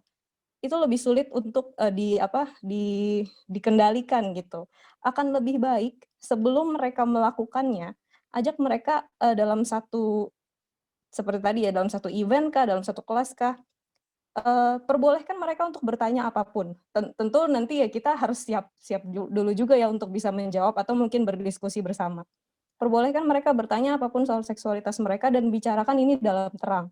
Nah, dengan begitu akhirnya kita bisa meminimalisir kemungkinan mereka untuk terjebak dengan hal-hal yang berkaitan dengan kekerasan seksual di luar di balik temboknya mereka masing-masing gitu. Termasuk soal apa ya, kehamilan di luar pernikahan inilah misalnya yang paling sering terjadi. Sebenarnya kan persoalan dari kehamilan di luar pernikahan itu kan menurut saya ya bukan hanya hubungan seksualnya saja yang dilakukan di dalam pernikahan di luar pernikahan, tapi dampaknya setelah itu. Bagaimana dengan misalnya si perempuan yang belum siap menikah, apakah mereka karena hamil itu jadi harus terpaksa menikah dan merelakan masa depan mereka? Atau juga yang laki-laki seringkali jadi korban, misalnya belum bekerja atau masih menempuh pendidikan, akhirnya juga harus jadi menafkahi keluarganya. Kan persoalannya di sana, ada banyak gambar diri yang akhirnya rusak, bisa jadi anak yang lahir dipersalahkan dan lain sebagainya. Nah, kita harus clear dulu, persoalannya kan sebenarnya di sana. Dan kalau hubungan seksualnya sendiri ya udah kejadian ya udah gitu. Tapi dampak masa depannya ini kan justru yang membuat isu ini jadi perlu dibicarakan. Nah, oleh karena itu baik kalau kita memberikan pemahaman yang seperti ini juga kepada remaja gitu ya. Jadi kenapa itu nggak boleh? Bukan karena itu dosa Tuhan marah dan lain sebagainya gitu ya. Tapi karena dampak yang dihasilkan oleh ini adalah ini. Jadi ini dibicarakan untuk kebaikan mereka juga. Karena Allah juga kan mengasihi kita. Maksudnya ketika Allah bikin aturan soal tidak boleh menindas yang lemah, itu kan bukan buat Tuhan, tapi buat kita juga yang lemah kan, supaya kita bisa hidup dengan baik begitu. Dan demikian juga hal ini gitu. Ini bukan serta-merta soal Allah yang merasa terhianati ketika kita berhubungan seksual dengan orang lain, tapi ini soal bagaimana kita menjaga kehidupan yang lain juga. Ketika kita berhasrat secara seksual dengan seseorang. Begitu. Masih ada yang belum saya jawab nggak dari yang tadi, Kak Jer? Oh, itu Kak, yang terima kasih untuk responnya. Yang pertama soal ada juga kebiasaan atau budaya masyarakat yang juga tidak diskriminatif sebenarnya, yang mungkin bisa dipertimbangkan. Jadi kan tadi katanya kan kebudayaan kita kan tabu, tapi kan mungkin ada beberapa yang diwariskan begitu ya. Apa bisa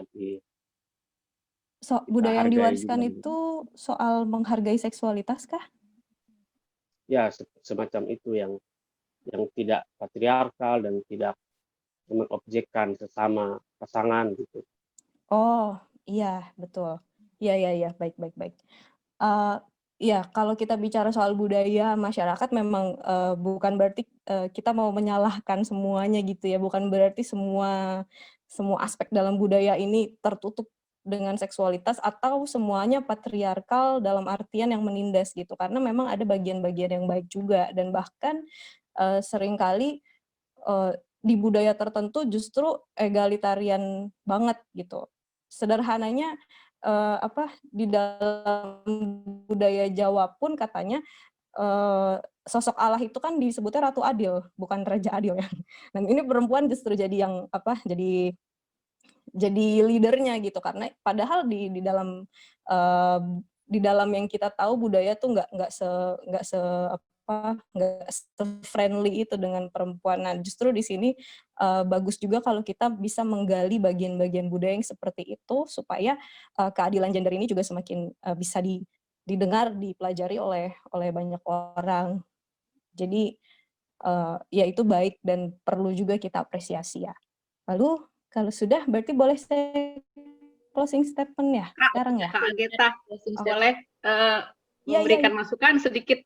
Ini tadi waktu baca Kak Charles pamit mau bimbingan Bina Pranika, aku jadi terbesit pikiran. Satu langkah yang baik bahwa para pendamping, pembimbing Bina Pranika ketika mempersiapkan pasangan-pasangan suami istri untuk mau membicarakan seksualitas secara blak-blakan. Ini cuma berbagi pengalaman, memang bukan kebiasaan yang umum, tapi saya dan suamiku itu setiap bimbingan Bina Pranika pada sesi keempat bagian seksualitas dia selalu mengundang istrinya. Karena seksualitas suami istri itu menyangkut dua orang, laki-laki dan perempuan, ya secara umum ya.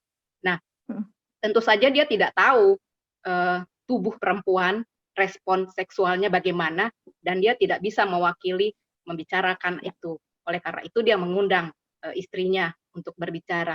Dan dalam sesi itu kami membicarakan tentang tubuh perempuan dan laki-laki, bahwa tubuh laki-laki perempuan berbeda, lalu bagaimana merespon seksualitas yang berbeda itu, lalu bagaimana melakukan aktivitas berhubungan suami istri secara baik, benar, Tanpa sehingga menindas ya. tanpa menindas, ya, bahwa ada perbedaan fisik tubuh secara biologis yang membuat hasrat itu pun menjadi berbeda sudut pandangnya ya, antara laki-laki dan perempuan memandang aktivitas hubungan suami istri. Nah, itu dibicarakan benar-benar secara vulgar dengan bahasa-bahasa biologis, misalnya dibicarakan tentang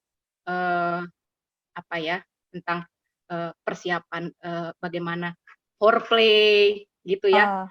Ya, kalimat-kalimat itu dibicarakan dengan jujur, dengan belak-belakan, lalu dimaknai. Dan masing-masing kami berdiskusi bersama dengan pasangan bagaimana mereka memandang seksualitas yang entah mereka sudah lakukan, entah enggak, kami enggak peduli, tapi bagi kami ingin berbagi cerita bahwa seksualitas itu dari sisi biologis berbeda, tapi kedua-duanya menuju pada sebuah keindahan, kenikmatan yang seharusnya sama-sama dinikmati. Jadi langkah pertama mungkin baiknya adalah kita gaungkan, Bina Pranika kalau bicara seksualitas, bicaralah secara jujur. Terima kasih, Kak. Setuju. Ya. Baik, Terima kasih Kak Dep. Silakan Kak Agita. Ya, tadi foreplay itu memang momen sakramentum ya. Momen di mana kita merasakan kehadiran Allah dalam tubuh pasangan kita, dan itu harus dinikmati karena ya disitulah Allah hadir. Dan ini menarik, berarti harus digaungkan juga Bina Pranikah. Ya, setuju sekali.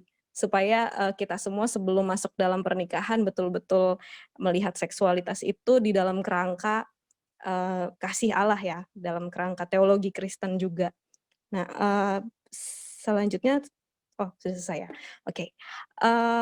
Untuk closing statement, yang pertama dari apa yang kita uraikan tadi, yang kita diskusikan tadi soal seksualitas yang tercatat di dalam Kidung Agung, itu pertama memang bisa memperlihatkan gambaran relasi yang intim antara Allah dengan manusia, dan ketika dikatakan demikian, jangan takut untuk kalau sudah ada bersama-sama di dalam ranjang dengan Allah, jangan takut untuk juga mengalami full sex dengannya, kalau menurut bahasanya Marcella Althaus-Reid ya.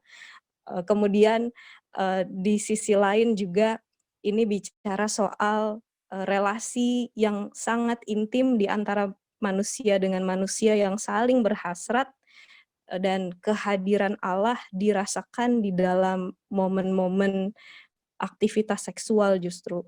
Dan oleh karena itu seksualitas bukanlah sesuatu yang buruk, yang kotor, yang harus kita anggap jelek dan kita sisihkan dari teologi kita, tetapi seksualitas justru bisa kita lihat sebagai sesuatu yang indah, sesuatu yang kalau sakramentum berarti sakral, tetapi juga bukan berarti tidak lagi melihat sisi-sisi kreatif dari seksualitas ini. Dan juga ketika kita berteologi di gereja, mari kita juga sama-sama membicarakan soal seksualitas kita, karena Allah mengasihi kita dan tidak membenci seksualitas kita, tapi juga mengasihinya dan ingin bersama-sama dengan kita di dalam rangkulan Allah yang kekal itu, dan melibatkan juga seksualitas kita di dalamnya.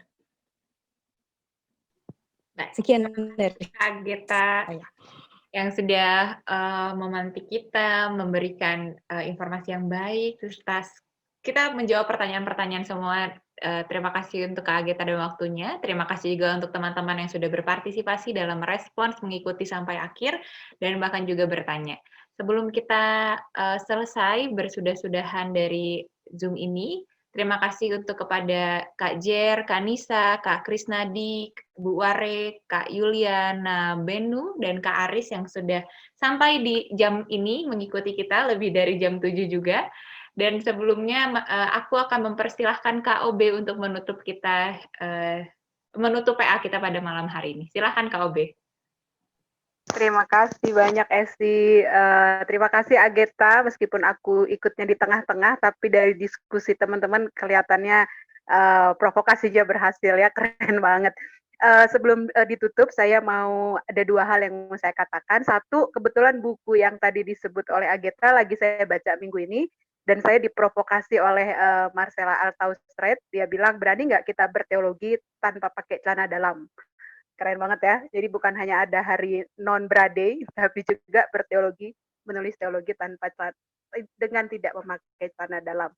Tentu itu bahasa yang bisa kita maknai secara harafiah, tapi juga secara imajinatif gitu ya, berteologi dengan seluruh seksualitas kita.